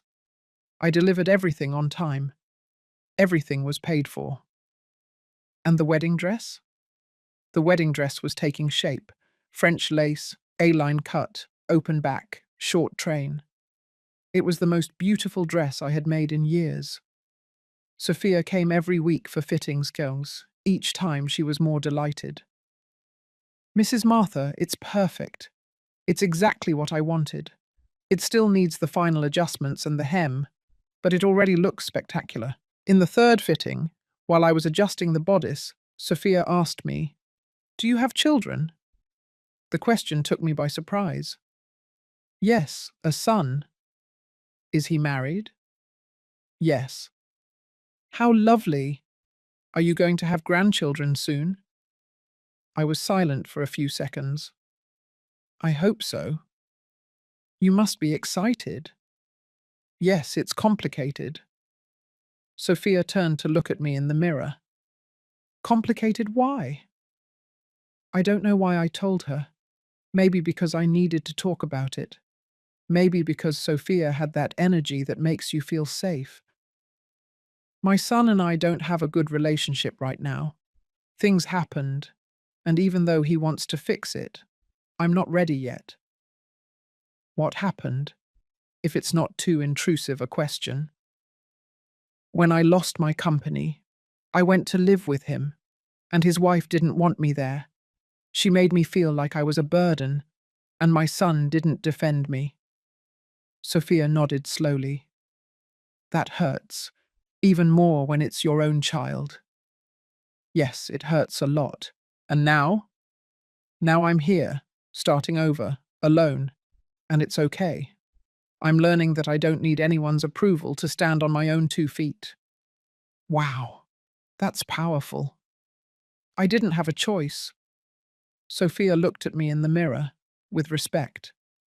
You know what, Mrs. Martha? You are my hero. I laughed, but it was a tearful laugh. I'm no hero. I'm just a woman surviving. Exactly, and that is heroic. I finished the fitting. Sophia changed. Before leaving, she hugged me. Thank you, not just for the dress, but for sharing your story with me. It makes me feel that if you could get back up after all that, I can handle whatever comes my way too. That's right. We all can. That night in my room, I thought about that conversation, about how my story could inspire someone else, about how pain, when you process it, can turn into strength. On December 14th, 2 weeks after reserving the commercial space, I had the full amount of money, $2,300 in cash. I went to find Mr. Hector. I gave him the money. He counted every bill. Perfect. Here is your contract. Sign here, and here, and here. I signed, with a trembling hand. The keys are yours. You can start whenever you want. The rent is due on the 15th of every month. Thank you. I took the keys. Cold, heavy, real. I walked to the commercial space. I opened the door. I went inside. The space was empty, silent, smelled of dust. But it was mine. I sat on the floor, in the middle of the empty space, and I cried. I cried with relief, with gratitude, with pride, because this was mine. No one had given it to me. No one had helped me. I had achieved it alone, with my hands, with my effort, with my dignity intact. I took out my phone. I took a photo of the empty space. I posted it on Facebook. After months of hard work, today I opened my sewing workshop. Small, but mine. If you know anyone who needs alterations, custom dresses, uniforms, anything, I'll be here. Martha's Sewing. Quality and dedication guaranteed. I added the address, my number. In less than an hour, I had 20 comments. Congratulations. How proud I am of you, Martha. You deserve it. I'm going to recommend you to my friends. And then, I saw a comment that chilled my blood. It was from Vanessa. That's good that you found something to do. Ethan and I wish you the best. I read that comment 5 times. Every word was a blow. Something to do. As if this were a hobby. As if it wasn't something real. Something important. And then Ethan and I. Always together. Always a united front. I deleted the comment. I blocked her. I was not going to let her contaminate this moment. The next few days I spent cleaning the space. I swept, mopped, washed the windows, painted the walls white. Gabriella helped me one Sunday. She brought her husband. Between the 3 of us, we left the place sparkling. It looks beautiful, Martha. Thank you, thanks for everything. Are you going to quit the dry cleaner now? Not yet. I need to have more clients before I leave. But soon. When you quit, let me know, so I can prepare your severance pay. I will. I bought a large work table, a used one, but in good condition, $150. I moved my sewing machine to the commercial space. I put it by the window. I hung a simple curtain to divide the space. The front, for meeting clients. The back, my workspace. I bought an old clothes rack at a flea market. $20. I ordered a sign to be made. Simple. Martha's Sewing. Alterations and custom design. It cost $100, but it was worth every dollar. On December 20th, I officially opened. No clients the first day, or the second. On the 3rd day, an elderly lady came in. Do you do hems here? Yes, of course. I have 3 pairs of pants. How much do you charge? $5 a pair of pants. Okay. When will they be ready? Tomorrow. Perfect. My first client in my own space. $15. But it wasn't the money. It was the symbol. I was doing it. I was building something real. On December 24th, Christmas Eve, I closed the space early. I had no plans, no family to celebrate with. Lucy had invited me, but I had declined. I didn't want to make things awkward. Ethan had sent me a message. Mum, do you want to come have dinner with us? Vanessa made turkey. I replied. Thanks, but I'm going to spend the night working. I have orders to deliver. He didn't reply. That night, in my space, alone, I finished Sophia's wedding dress.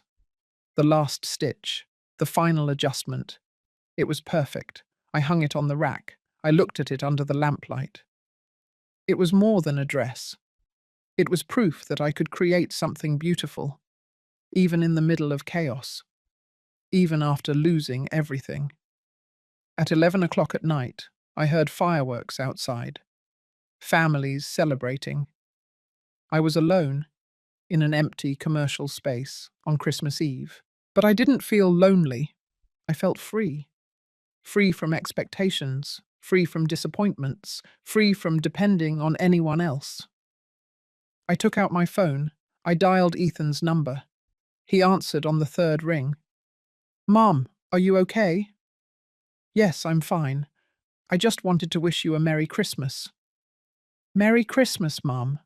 Are you sure you don't want to come over? We're still awake." "I'm sure. Thanks. Where are you?" "In my workshop. Finishing a job." "Your workshop?" "Yes, I rented a commercial space. I opened my own sewing workshop." Silence. "Seriously, yes. When?" "A week ago." "And why didn't you tell me?"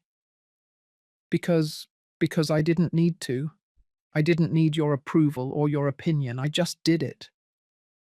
"Mum, that's incredible. Thank you.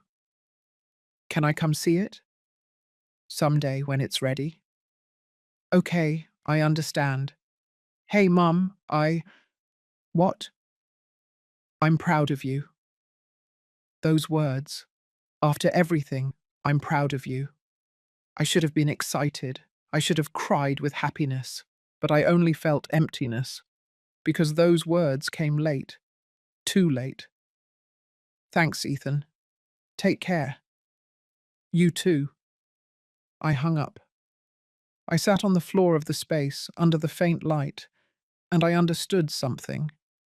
I understood that Ethan's pride no longer filled me up as it had before, that his approval was no longer what I was looking for, that I had found something more important, my own pride, my own approval, and that was enough.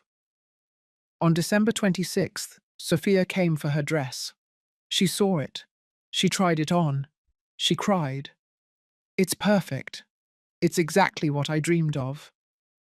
"I'm so glad." She gave me an envelope. "Here's the rest. And something extra. For everything." I opened the envelope. There were $1,500. "Sophia, it was only $1,250. "I know, but you deserve more. For the work, for the dedication, for everything." She hugged me. "Thank you, Mrs. Martha. Not just for the dress, but for reminding me that women are strong, that we can handle anything. We all can. We just have to believe it." When Sophia left, I stayed looking at the money, $1,500. With what I had saved, I now had almost $5,000. I could buy a second machine. I could hire someone to help me. I could grow. But most of all, I could prove to Ethan, to Vanessa, and to myself that I was not a victim. I was a survivor. And I was just getting started. Have you also had moments where you realize you no longer need the approval of someone who used to be everything to you? Moments where you discover that your own voice is enough? Tell me, because sometimes that is the most painful and the most liberating revelation. The new year arrived with promises, not the empty promises people make over champagne flutes, but real promises, commitments to myself. On January 2nd, I quit the dry cleaner. Gabriella hugged me when I gave her the news. "I knew this day would come. I'm sad to lose you, but I'm happier to see you grow. I won't forget you. Thanks for everything. For the sewing machine. For believing in me. For everything. Go and conquer the world, Martha." She gave me my severance pay, $350. It wasn't much, but it helped. Now my time was completely mine. For the workshop, for building. The first days of January were slow, few clients. Some people came in, asked prices, and left. But little by little, orders started coming in. A client from Facebook came in for a dress for a graduation. A gentleman needed 5 suits altered. A teacher ordered 15 uniforms for her dance school. 15 uniforms. It was my biggest order so far. When do you need them by? By the end of January. It's for the February festival. You'll have them. She gave me an $800 down payment. With that money, I bought a second sewing machine, used, but functional, $450. And then I made a decision.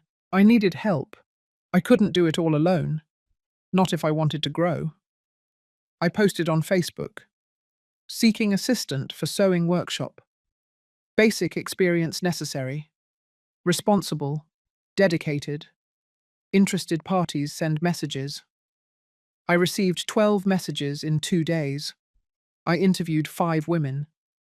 The last one was named Patricia. She was 43 years old, divorced, with 2 teenage children. I've sewn all my life, from home, but I've never worked in a formal workshop. Why do you want to work here? Because I need the money, but also because I need to get out of the house. I need to feel like I'm doing something more than just surviving. I understood her, completely. The job is Monday through Saturday, from 9 to 6, $350 a week to start. If it works out, we can negotiate more later. That sounds perfect to me. Can you start Monday? Yes. Patricia started on January 7th. She was good, fast, careful with details. And most importantly, she was reliable. With her, I was able to finish the 15 uniforms on time. They came out perfect. Black leotards, chiffon skirts, with the school logo embroidered. The teacher was delighted. She paid me the rest, $800 more, and she recommended me to 3 other dance schools. Things were growing, fast. But then something happened. On the afternoon of January 15th, I was cutting fabric when someone walked into the workshop. I looked up. It was Ethan. "Mum?" I froze, scissors in hand. "What are you doing here?" "I came to see you. I wanted to see your workshop." "How did you know the address?" "It's on your Facebook." "Of course." Patricia was in the back, sewing. Ethan looked around. The machines, the cutting table, the fabrics hanging up, the rack with finished pieces. "Wow, it's real." "Yes, it's real. How long have you been here?" "Almost a month." "And you already have clients?" "Yes, quite a few." He was silent, watching. "Mom, this is incredible. Truly. Can I help you with anything?" The question took me by surprise. "Help me? With what? Money? Contacts? I know people who might need uniforms or alterations." "I don't need help, Ethan. But it could be faster. You could grow more." "I'm going to grow at my own pace, without anyone's help." "Why are you like that?" "Like what?" "So proud, so closed off." I laughed, without humor. "Proud? Ethan, 6 months ago I was left with nothing. No house, no company, no money. And you gave me a maid's uniform. And now you tell me I'm proud." "I know, and I already apologized for that." "No, you didn't apologize to me. You said it got out of hand. You said maybe it was a mistake. That's not apologizing." "Okay, you're right. I apologize. Truly, what happened was wrong. Very wrong. And I'm sorry. And Vanessa? Does she also feel it? Silence. Vanessa has her own way of seeing things. That's not an answer. No, she doesn't feel it. She thinks you exaggerated, that you left out of pride. Of course, because she doesn't understand what dignity is. Mum, please don't talk about her like that. Why not? Why do I have to keep quiet? Why do I have to pretend that what she did to me didn't hurt? Because she's my wife, and I'm your mother. I know you're my mother. That's why I'm here, trying to fix this. It can't be fixed, Ethan. Not like this. Then what do you want me to do? Tell me. What do you need from me? I looked at him. I really looked at him. And in that moment, I understood. I understood that there was nothing he could do, because the problem wasn't just what had happened. It was who he had become. Nothing. I don't need anything from you. That's not true. Yes, it's true. For months I thought I needed your forgiveness, your repentance, for you to acknowledge what you did to me. But not anymore. Not anymore what? I don't need that anymore. Because I realized something.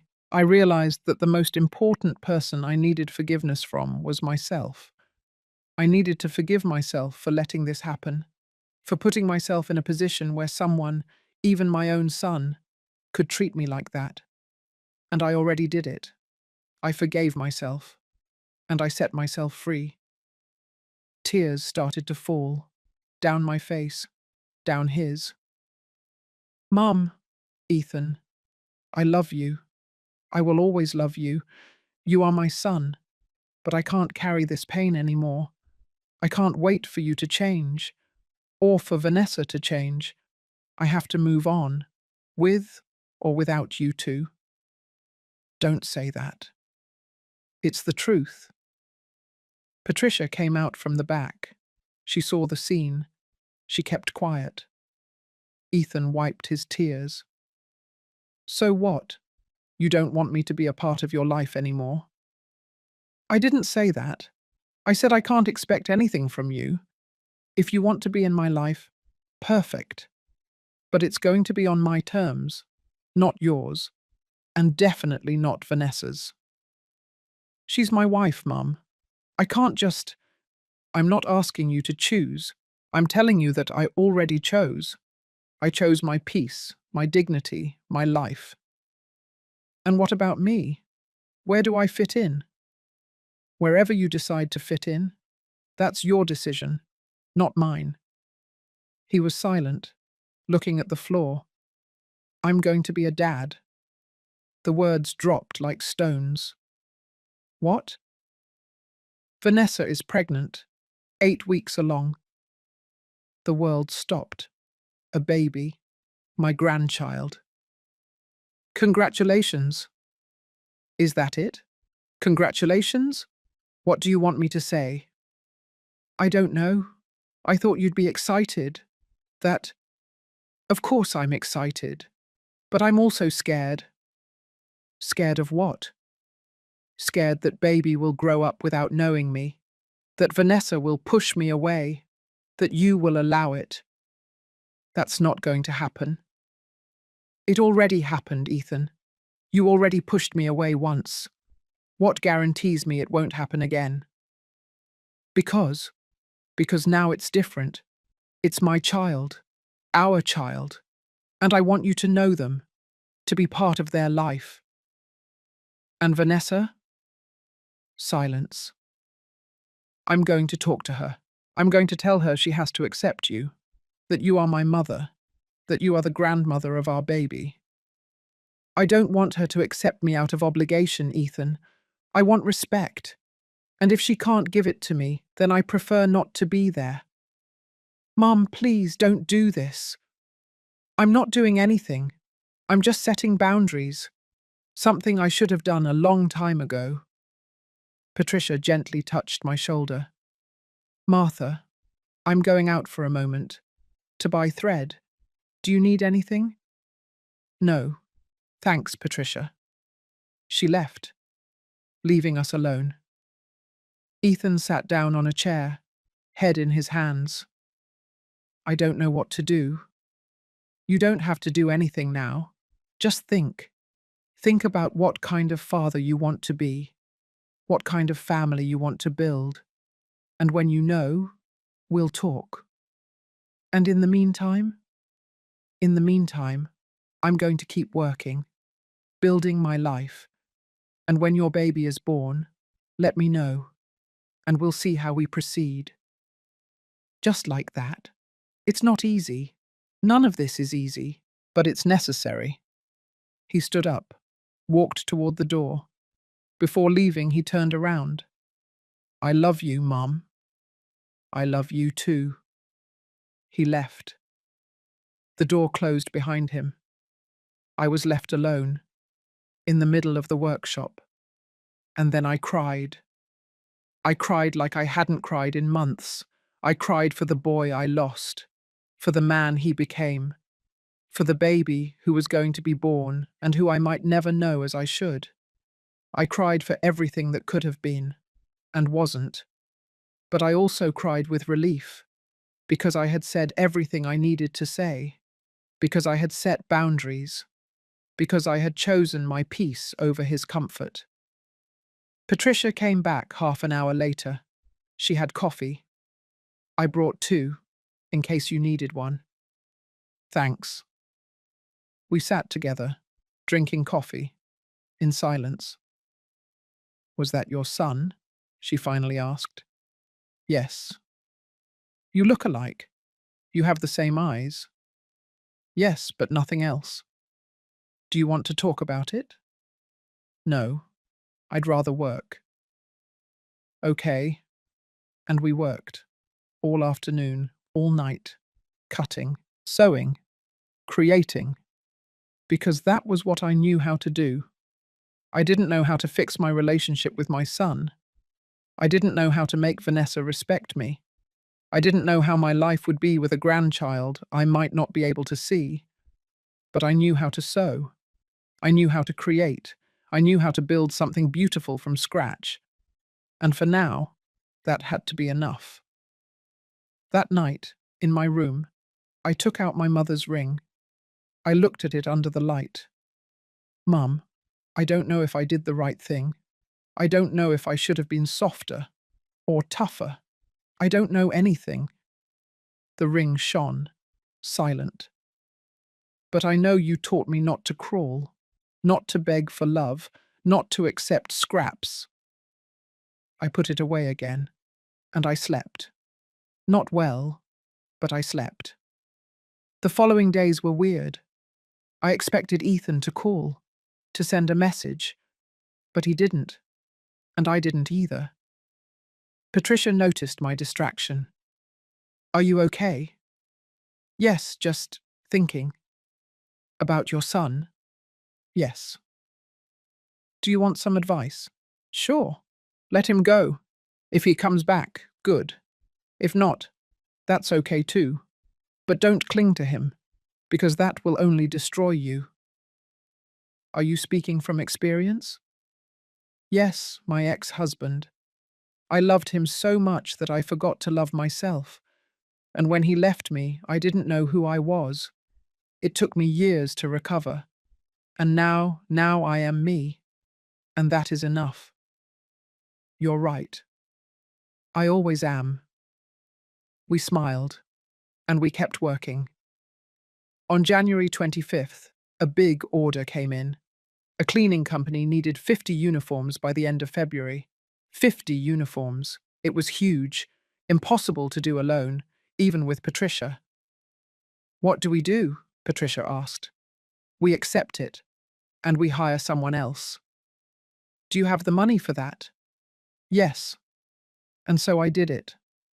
I hired another woman, Rose, 51 years old, widow, expert in industrial sewing. When do I start? Tomorrow. And with 3 machines running, with 3 women working. The workshop became something real. something solid, something that no one could take away from me. On the last day of January, I closed the space early. I counted the money for the month. I had earned $4,500. $4,500 in 1 month.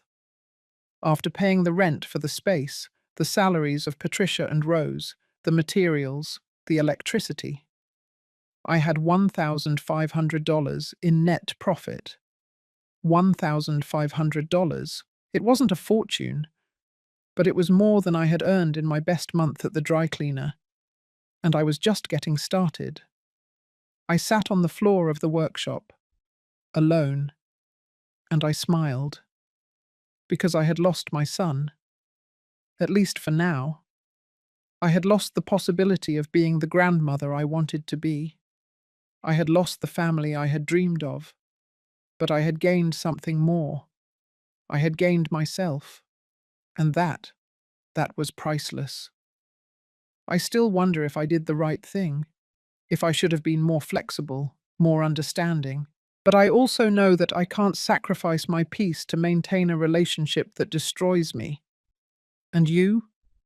What would you have done in my place? February arrived with longer days, more light, more hope. The workshop ran like clockwork. Patricia, Rose, and I worked in perfect synchronization, as if we had worked together all our lives. The 50 uniforms for the cleaning company were ready on February 20th, 5 days earlier than promised. The manager came to pick them up. He checked them one by one. "Excellent work, Mrs. Martha. Can I place a recurring order? I need 30 uniforms every 2 months." "Of course." "Perfect. I'll send you the contract next week." A recurring contract. That meant stable income, predictable, real. Patricia and Rose were excited. "This is going to grow, Martha." "I know, this is just starting." "Yes, it's just starting." That week I hired a fourth person, Anna, 23 years old, fresh out of a fashion design school. No experience, but a lot of talent. "I can't pay you much, but you can learn and grow with the business." "That's perfect. I'm not looking for money now. I'm looking for experience." "Then welcome." With 4 machines running, with 4 women working, the workshop felt alive. It felt like a home. One day, in mid-February, I was cutting patterns when a young woman came in, maybe 30 years old, pregnant, about 6 months along. "Excuse me, do you make maternity clothes here?" "I've never made them, but I can try." "I just can't find anything I like. Everything is too ugly or too expensive." "Sit down. Tell me what you need." Her name was Andrea. She was expecting her first baby, a girl. "I want comfortable dresses. But that look good. That don't make it look like I'm wearing a tent." I laughed. "I understand. We're going to design something special, just for you." I took her measurements. I showed her fabrics. We made sketches. "How much would it be?" $150 per dress. If you order 3, I'll give you a discount. $400 for all 3. "Perfect. I want them." I worked on those dresses with special care. Soft fabrics, cuts that fit the body without squeezing, warm, feminine colors. When Andrea came for them, she cried, "They're beautiful. I feel beautiful. Thank you." "You're welcome. And congratulations on your baby." "Thank you. I wish my mum could see her. She died 2 years ago." My heart tightened. "She will be with you, always, in that baby." "I hope so." After she left, I kept thinking about Ethan, about his baby, about me. Was I going to know my grandchild, or was I going to be a stranger in their life? I hadn't heard from Ethan in 3 weeks. Not a call, not a message. A part of me wanted to call him, ask how he was. how Vanessa was, how the pregnancy was going. But I didn't, because if he wanted me to be a part of his life, he had to show it. With actions, not with words. On February 25th, my 60th birthday, no one remembered. Lucy didn't call. Ethan didn't call. No one. But Patricia did remember. "It's your birthday today, isn't it?" "How did you know?" "You told me a month ago. By accident. And I wrote it down. Yes. Today I turn 60. "Well, we have to celebrate." "No. I'd rather work." None of that. At 6 in the afternoon, when I closed the workshop, Patricia, Rose, and Anna surprised me. They had bought a small cake, candles, soda. "Happy birthday, Martha." I sang with them, I blew out the candles, and I cried, because these women, who had only known me for a few weeks, had remembered. And my son, my own son, hadn't. That night, in my room, I received a message. It was from Ethan. "Mum, can we talk?" I took 10 minutes to reply. "Yes." "About what?" "Can I come see you tomorrow?" "To the workshop." "Okay, at 5.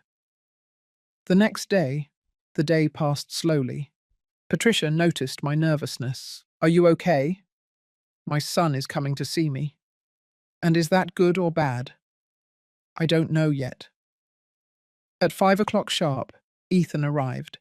He brought flowers, a small bouquet of roses.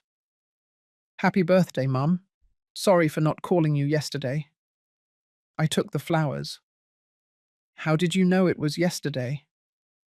"I've always known, but you didn't call."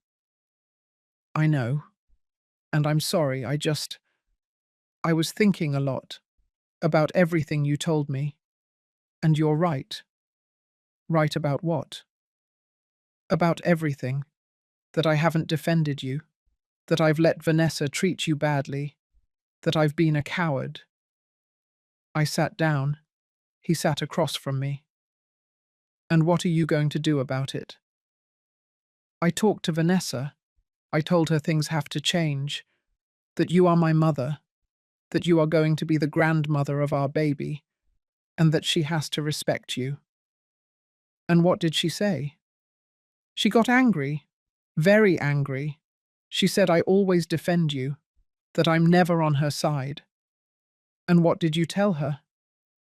"I told her it's not about sides, it's about doing the right thing, and the right thing is for my mother to be a part of our life, without conditions, without humiliation."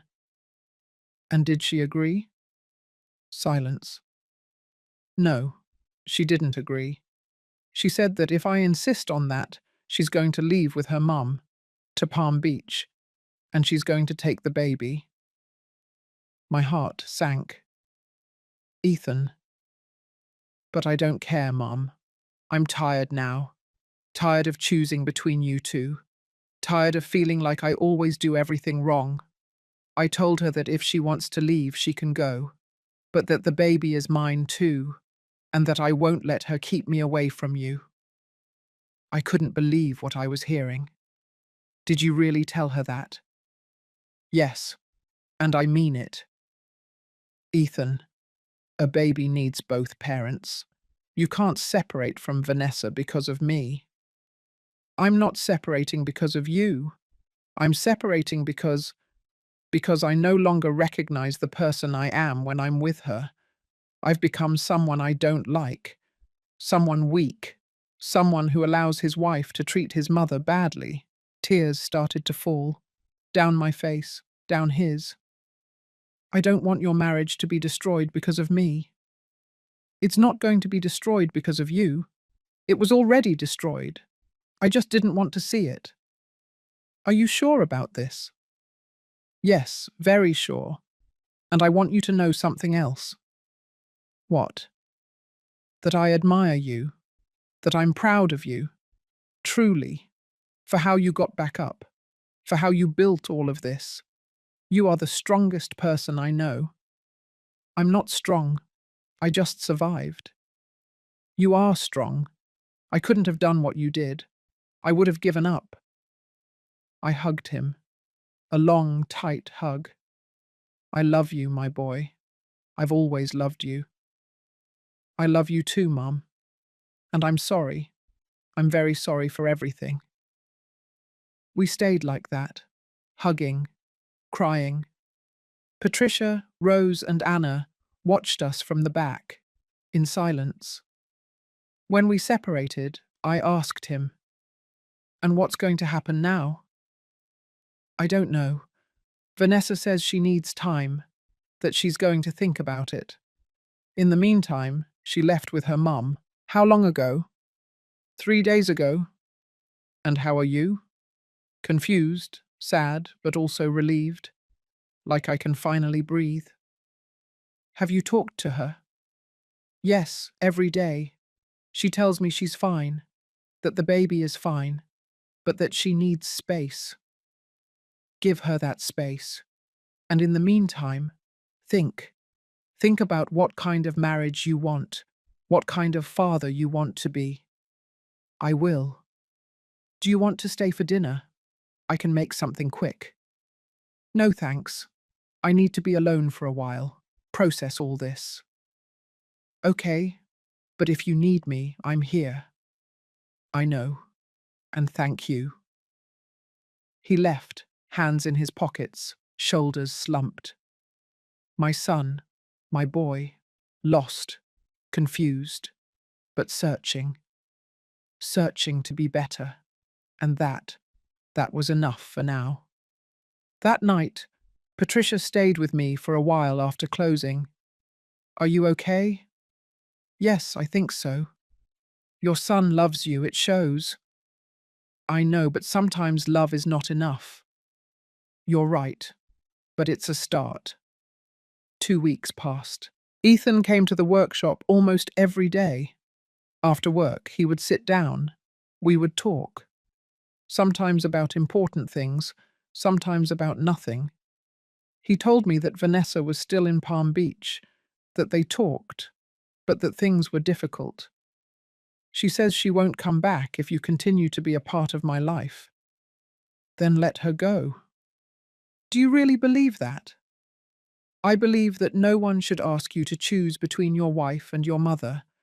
If she asks that of you, she doesn't love you as she should. But what about the baby? The baby will have both parents, together or separate, but they will have love, and that's what matters." In mid-March, I received a call. It was from an unknown number. "Hello? Martha Johnson?" "Yes?" "I'm calling from the New York Chamber of Commerce. We want to inform you that you have been nominated for the Entrepreneurial Revelation of the Year award." I was speechless. "Excuse me?" "Yes. One of your clients nominated you, Sophia Miller. Do you remember her?" "Yes, of course." "Well, she wrote a very emotional letter about your story, about how you lost your company and rebuilt it from scratch. The committee was very impressed. The ceremony is on April 30th at the Waldorf Astoria Hotel. Can you attend?" "I... yes, I can." "Perfect. We'll send you the formal invitation by email. Congratulations." I hung up. Patricia, Rose, and Anna looked at me. What happened? "I was nominated for an award, Entrepreneurial Revelation of the Year." They screamed, jumped, hugged me. "Martha, that's incredible." "I don't know if I'll win." "It doesn't matter. You already won, with everything you've accomplished." That night I told Ethan, "Mum, that's incredible. I'm so proud of you." "Thanks. Can I go with you? To the ceremony?" "Do you want to?" "Of course. You're my mum, and I want to be there." "Then come." April 30th arrived quickly. I bought a dress. Nothing expensive, but elegant, navy blue. I had my hair done at a salon. I put on makeup. I looked at myself in the mirror. I looked different. Not just older, but more dignified, as if everything that had happened had given me a strength I didn't have before. Ethan picked me up. He was wearing a suit. He looked handsome, like his father. "You look beautiful, Mum." "Thanks. You look good too." We went to the hotel, a huge place full of elegant people, entrepreneurs, politicians, press. I felt out of place, but Ethan took my arm. "You deserve to be here more than anyone." The ceremony began. Several awards were given: Entrepreneur of the Year, Sustainable Company, Technological Innovation, and now the Entrepreneurial Revelation of the Year award. This award recognizes a woman who, against all odds, built or rebuilt a business from scratch. This year we have 3 exceptional finalists. They said 3 names. Mine was the last. Martha Johnson, founder of Martha's Sewing, who, after losing her 32-year-old textile company, rebuilt her life from a 4-square-meter room to opening her own workshop, currently employing 4 women and growing month after month. Applause. My heart was beating so fast I thought it would explode. And the winner is Martha Johnson. I couldn't believe it. Ethan shouted. He hugged me. "You won, Mum. You won." I stood up, trembling. I walked toward the stage. I went up. I received the award. A glass plaque engraved with my name. The presenter handed me the microphone. "Mrs. Johnson, a few words." I looked at the audience, so many people, looking at me, and then I looked at Ethan, in the front row, crying. I took a deep breath. 7 months ago I had nothing. No house, no company, no money. I only had my hands and the will not to give up. This award is not just mine. It belongs to all the women who have lost everything and had to start from scratch, to all those who have been humiliated and found the strength to get up, to all those who keep sewing, cleaning, working, surviving, because we are stronger than we think. And it's never too late to start over. Thank you. Applause, long, loud. I came down from the stage. Ethan hugged me. "I love you, Mum, and I'm sorry. Sorry for everything. There is nothing left to forgive." We left the hotel. The night was cool, starry. "Do you want to go to dinner?" Ethan asked. "Yes, I'd love to." We went to a small restaurant. Quiet. We ate, we talked, we laughed like before, like when he was a child, when everything was simple. "Mum, I have to tell you something." "What?" "Vanessa and we're getting a divorce." My heart stopped. "Are you sure?" "Yes. We talked about it, calmly, without shouting, and we both agree. It's not working, and bringing a baby into a broken marriage isn't fair." "And the baby?" "We're going to share custody. She's going to live in Palm Beach. I'll live here. But we're going to be good parents, both of us. And you're going to be a part of her life, I promise." "And does Vanessa agree?" "She has no choice. He's my son too, and I'm going to fight for him, for her, for their right to know their grandmother." I hugged him. "You're going to be a great father." "I'm going to try." That night in my room, I put the award on my small table. I looked at it, shining under the light bulb, and I understood something. I understood that this was not the end. It was just the beginning. That I had lost so much, but I had also gained so much more. I had gained myself. And that was worth more than any award. Sometimes life takes everything away, just to teach you that you are enough, that you don't need anything more than your own strength. Have you also had that moment? That moment where everything changes? Tell me. The following months were of constant growth.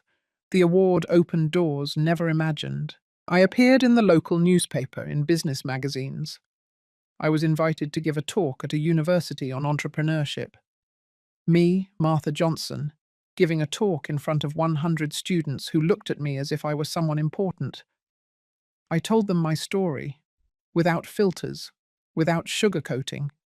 I told them about the bankruptcy, about the maid's uniform, about the 4 square meter room, and I also told them about getting up, about not giving up, about finding strength where you think there is none left.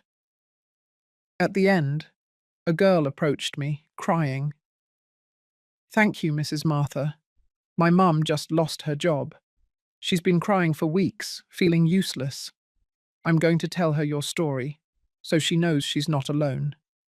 Tell her she is not alone, ever, and that she can start over, as many times as necessary." The business continued to grow.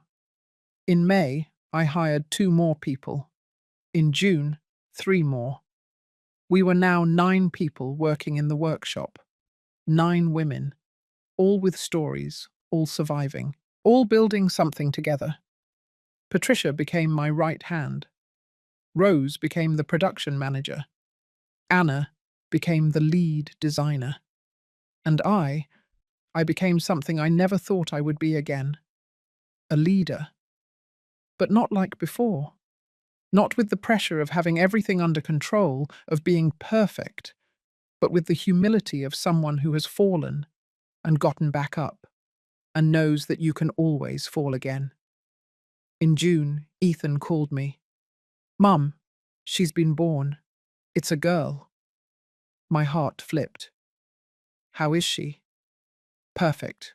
7 pounds, black hair, huge eyes. And Vanessa?" "Good. Tired, but good." "What's her name?" "Eleanor. Eleanor Martha." My voice cracked. "You named her after me?" "Yes, it was my idea." "And Vanessa?" "Vanessa accepted." "Thanks." "Thank you, my love. Can you come meet her? Tomorrow, at the hospital. Does Vanessa agree?" "Yes. We talked. And she wants to start over. With you. With everything."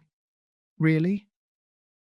"Yes. She says that the pregnancy gave her time to think, to understand many things, and that she wants Eleanor to have her grandmother in her life."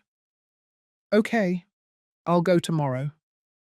The next day I arrived at the hospital with a small gift, a little white dress that I had sewn myself, with hand embroidery. I knocked on the room door. Ethan opened it. "Come in, Mum." I entered, and there was Vanessa, in bed, her hair pulled back, without makeup. She looked different, more human, more vulnerable, and in her arms, my granddaughter, Eleanor. "Hello, Martha," Vanessa said. "Hello. Do you want to hold her?" I approached, trembling. Vanessa handed her to me carefully. The baby was perfect, tiny, warm, with that wrinkled little face that all newborns have. And when she opened her eyes, I saw Ethan. I saw my husband. I saw my mother. I saw my family. Tears fell uncontrollably. "Hello, Eleanor. I'm your grandmother." The baby looked at me, with those huge eyes, as if she recognized me. "Martha, I need to tell you something." I looked up. Vanessa was looking at me, serious. "I owe you an apology. A big one. What I did to you, the uniform, everything. It was very wrong. Very wrong. And I have no excuse. I was angry with my life, with my decisions, and I took it out on you. And I'm sorry. Truly." "Why were you angry?" Because I also lost things. I lost my dad when I was 15, And my mum married 3 more times. And I never felt important to her. I was always a nuisance. And when you came to my house, I saw you as a threat, as someone who was going to take Ethan away from me. I never wanted to take him away from you. I know. Now I know. But at that moment, I didn't see it that way. I only saw a woman who had had everything, who had been successful. And I hadn't accomplished anything. And I envied you, and I made you pay for my own insecurity. Thank you for telling me that. And there's something else. I saw your award. I saw your interview in the newspaper. And I realized something. That you are the woman I want to be. Strong, independent, resilient. And instead of admiring you, I attacked you. And I'm sorry. Very much. I sat down in the chair next to her bed, still holding Eleanor. Vanessa, we all make mistakes. We all hurt people we shouldn't have hurt. The important thing is to recognize it and to do things differently from now on. Do you think we can start over, you and I? We can try. Thank you. Ethan was in the corner, crying silently. Thank you, Mum, for giving her a chance. Family is that. Chances, over and over again. I spent 2 hours in that hospital, holding Eleanor, talking with Vanessa, laughing with Ethan, and for the first time in a long time, I felt peace. Not because everything was perfect, but because finally there was hope. The following weeks, I visited Eleanor almost every day. Vanessa and Ethan had decided to try again, but differently, with therapy, with boundaries, with respect. I don't know if it's going to work, Ethan told me one afternoon, but we're going to try. For Eleanor. That's all you can do. Try. One afternoon in July, while I was working in the workshop, I received a call. It was from a familiar number, but one I hadn't seen in months. Lucy, my sister. Martha. Lucy, what happened? I need to talk to you. Can I come see you? Yes, of course. An hour later, Lucy arrived at the workshop. She looked unwell, thinner, deep dark circles under her eyes, wrinkled clothes. Are you okay? No, I'm not okay. Robert left me. What? He left 2 weeks ago, with another woman, a co-worker. He left me alone, with the debts, with the kids, with everything. Lucy, I'm so sorry. And the worst part is that now I understand what you went through. Now I understand what it feels like to be left with nothing, with no one, feeling like the world is crashing down on you. Do you need money? No. Well, yes, but I didn't come for that. I came to apologize. Apologize for what? For not supporting you when you needed it, for leaving you alone, for prioritizing Robert over you. You're my sister, and I failed you. It's in the past, Lucy. No, it's not in the past, because now I am where you were, and I don't know what to do, and I thought maybe you could help me. Help me how? I don't know, with advice, with whatever. I looked at her, my sister, who had always had the most stable life, the most solid marriage, the most normal family, and now she was here, broken, like I had been. Lucy, you're going to be fine. Not today, not tomorrow, but you're going to be fine. Because you are strong, stronger than you think. I don't feel strong. I didn't feel strong either, but I was. And you are too. You just need time and support. Can I work with you? Here. In the workshop. I know how to sew. A little. I can learn. Do you really want to? Yes. I need to get out of the house. I need to do something. Feel useful. Okay. You can start Monday. Thank you, Martha. Thank you. I hugged her, and I felt her body tremble. We're going to be fine. Both of us. And in that moment, in that hug, I closed a circle. The circle of the sister who hadn't been there when I needed her, but who now needed me. And I was able to give her what she didn't give me: support, compassion, an outstretched hand. Not out of revenge, not to make her feel bad, but because that's how karma works. Not as punishment, but as a lesson. In August, the workshop continued to grow. We had fulfilled contracts with 6 different companies. We had a 3-month waiting list for custom dresses. Patricia suggested something to me. Martha, we need a bigger space. I know, but this space is too small for us now. We are 10 people and we barely fit. We need something bigger, with better ventilation, more light. You're right. That week I started looking and found a perfect commercial space. Twice as big as the current one, with 2 bathrooms, a huge back area for storage, and parking. The rent was $1,800 a month. It was a lot, but I could afford it. I signed the contract. We moved in September. On moving day, the whole team helped. Lucy, Patricia, Rose, Anna, everyone. We carried machines, tables, fabrics, racks. And when everything was set up in the new space, we stood looking.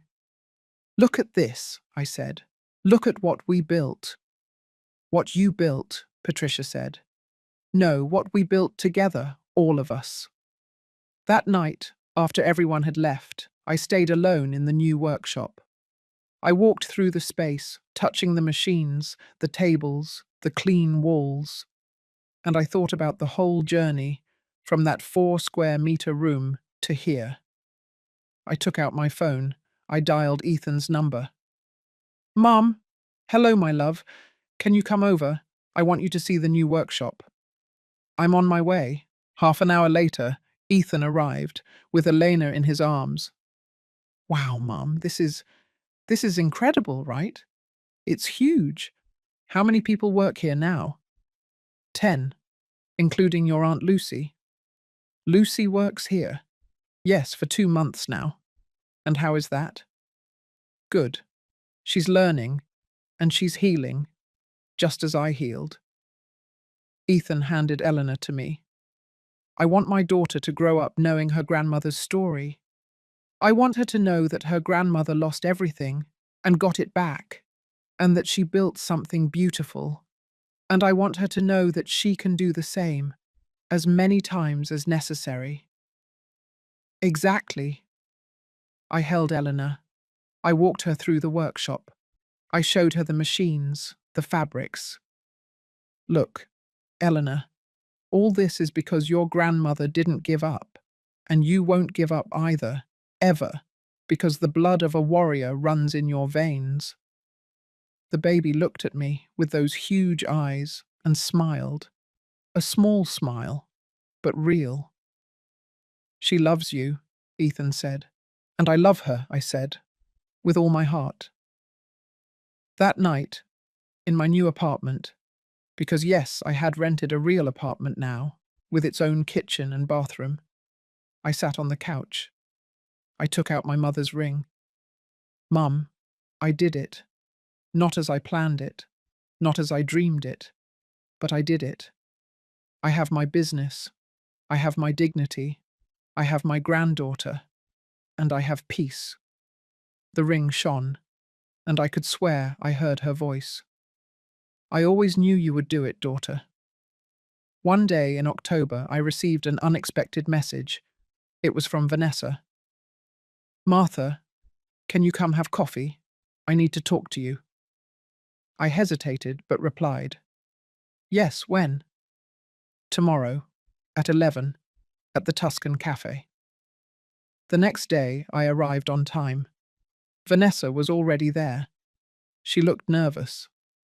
Thanks for coming. What's wrong? Is Elena okay? Yes, she's perfect. It's about something else. What? My mum is sick. Cancer, advanced stage. The doctors say she has maybe 6 months left. I'm so sorry. And I don't know what to do, because my relationship with her was always complicated, like it was with you at first. And now that she's dying, I want to fix things, but I don't know how. Are you asking me for advice? Yes, because you forgave the unforgivable, and I need to know how you did it. It wasn't easy, and it wasn't fast, but I understood something. I understood that forgiveness is not for the other person, it's for you, so you can move on without carrying that weight. And how do I start? Talk to her. Tell her how you feel, what hurt you, but also tell her that you love her, that you forgive her, even if she doesn't ask you to, because when she's gone, you won't have another chance. Vanessa cried. I'm scared. We are all scared, but regret hurts more than fear. Thank you, Martha, for everything, for being, for being the example I needed. I'm not an example. I'm just a woman who learned to get up. That's more than many people achieve. We said goodbye with a long, sincere hug, and I understood something.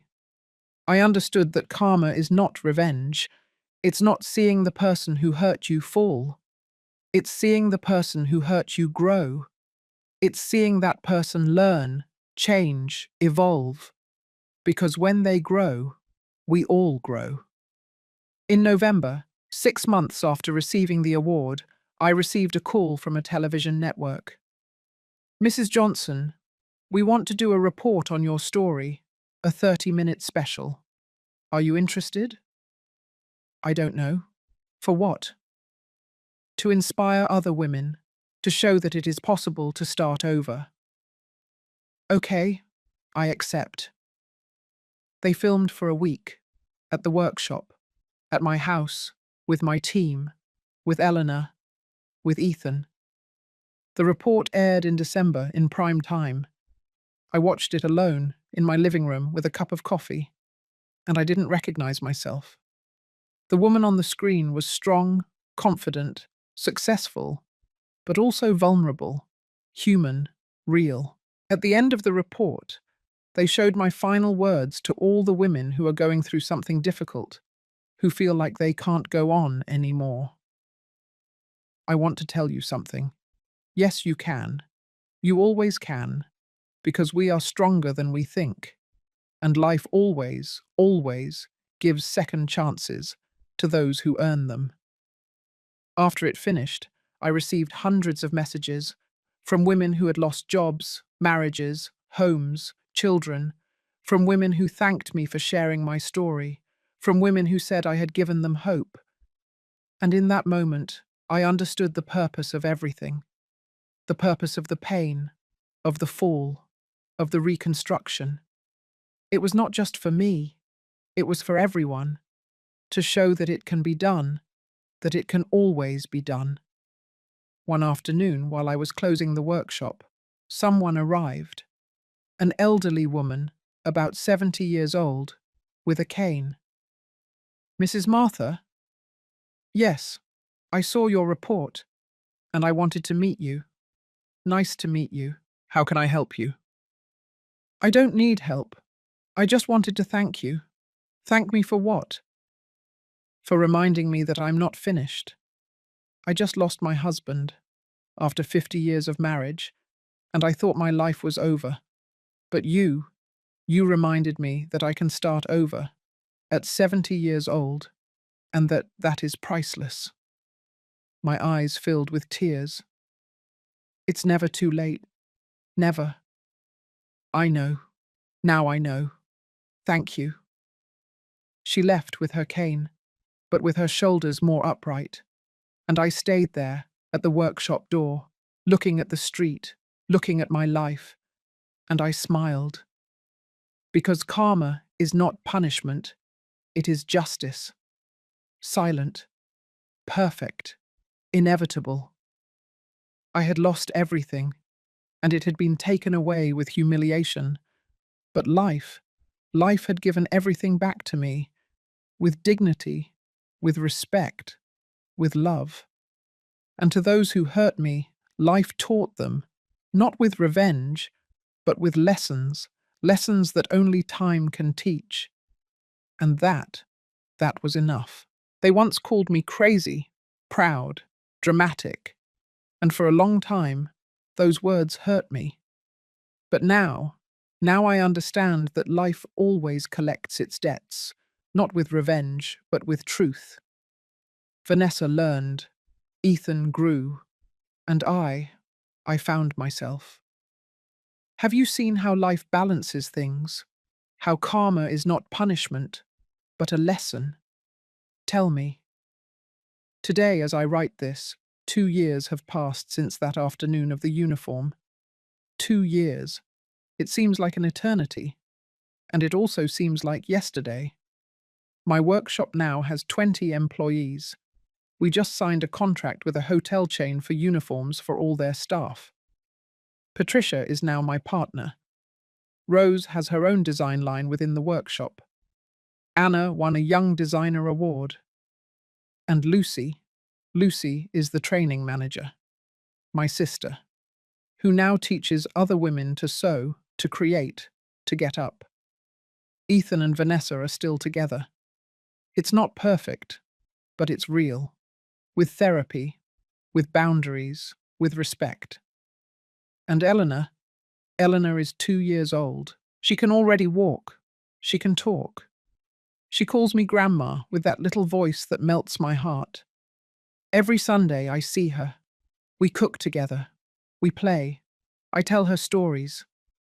And someday, when she's older, I'm going to tell her my story. The real one, without filters, so she knows that her grandmother wasn't always strong, that there was a time when she lost everything, when she hit rock bottom, when she thought she couldn't get up. But she did it. Because women are like that. We are strong even when we don't know it, even when the world tells us that we can't go on anymore. The other day, putting things away in my apartment, I found that box. The box with the maid's uniform. I had kept it. I don't know why. Maybe as a reminder. I opened it. I took out the uniform. Black, starched, with the white apron. And I no longer felt pain. I felt gratitude. Because that uniform, that terrible moment, was the beginning of everything. It was the moment where I had to choose between my dignity or comfort, between my peace or the approval of others, between being a victim or being a survivor. And I chose. I chose to get up. I didn't donate it. I put it away again. But this time, in a special place. In a box with other important things. Photos, letters, my mother's ring, my first award. Because everything is part of my story. The good and the bad. The beautiful and the painful. A month ago, I was invited to give a conference at an event for women entrepreneurs. There were 500 women in that auditorium. I told them my story, completely without shame. I told them about the uniform, about the tears, about the small room, about the sleepless nights. But I also told them about the reconstruction, about the first client, about the first dollar earned with dignity, about the award. At the end, a woman approached. "Mrs. Martha, can I ask you something?" "Of course. How did you do it? How did you forgive your son? How did you forgive your daughter-in-law?" I am angry with my family and I don't know if I can ever forgive. Forgiveness is not for them. It's for you, so you can sleep in peace, so you can move forward without carrying that weight. But be careful.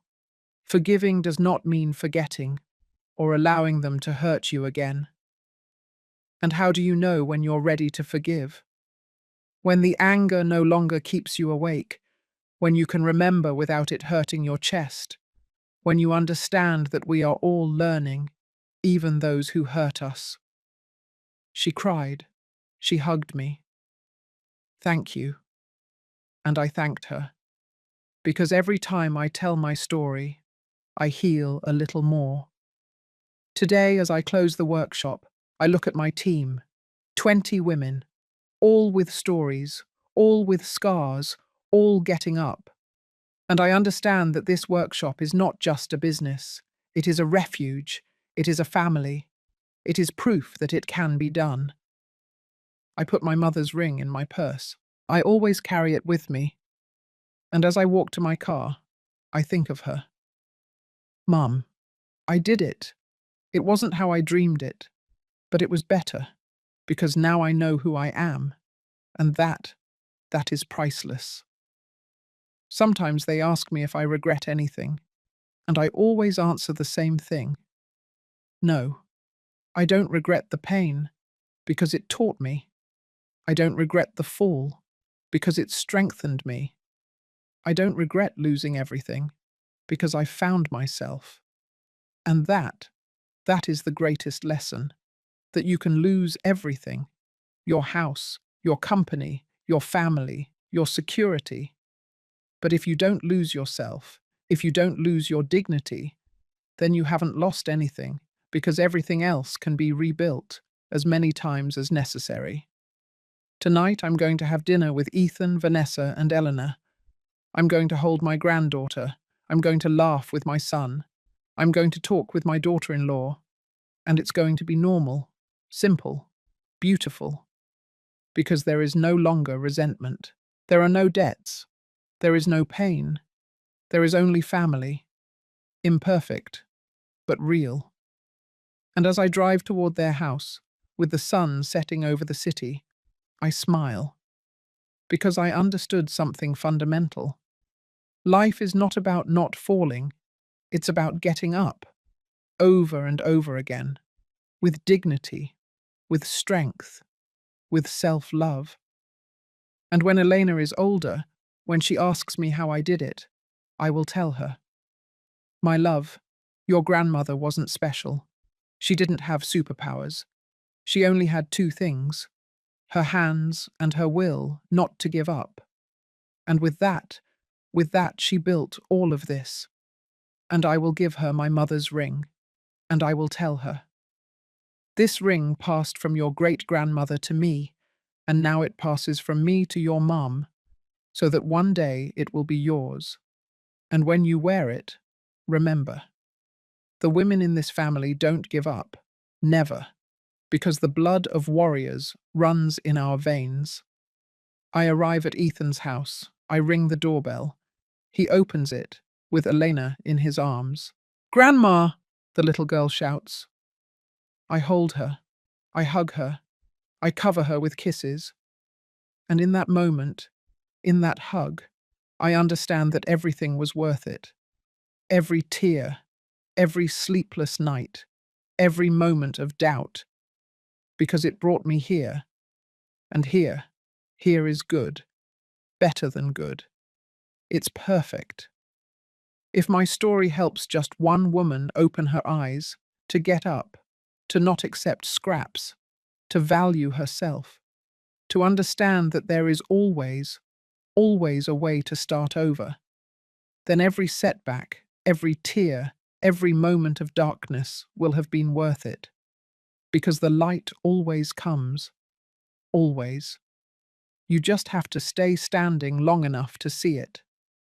Thank you for listening to me until the end. If this story touched your heart, share it, because maybe there is someone who needs to hear that they are not alone, that they can get up, that they can start over. Subscribe and turn on the notification bell to hear more stories of women who turned their pain into wisdom. Every day, a woman, a life lesson. God bless you. And remember, It's never too late to start over. Never.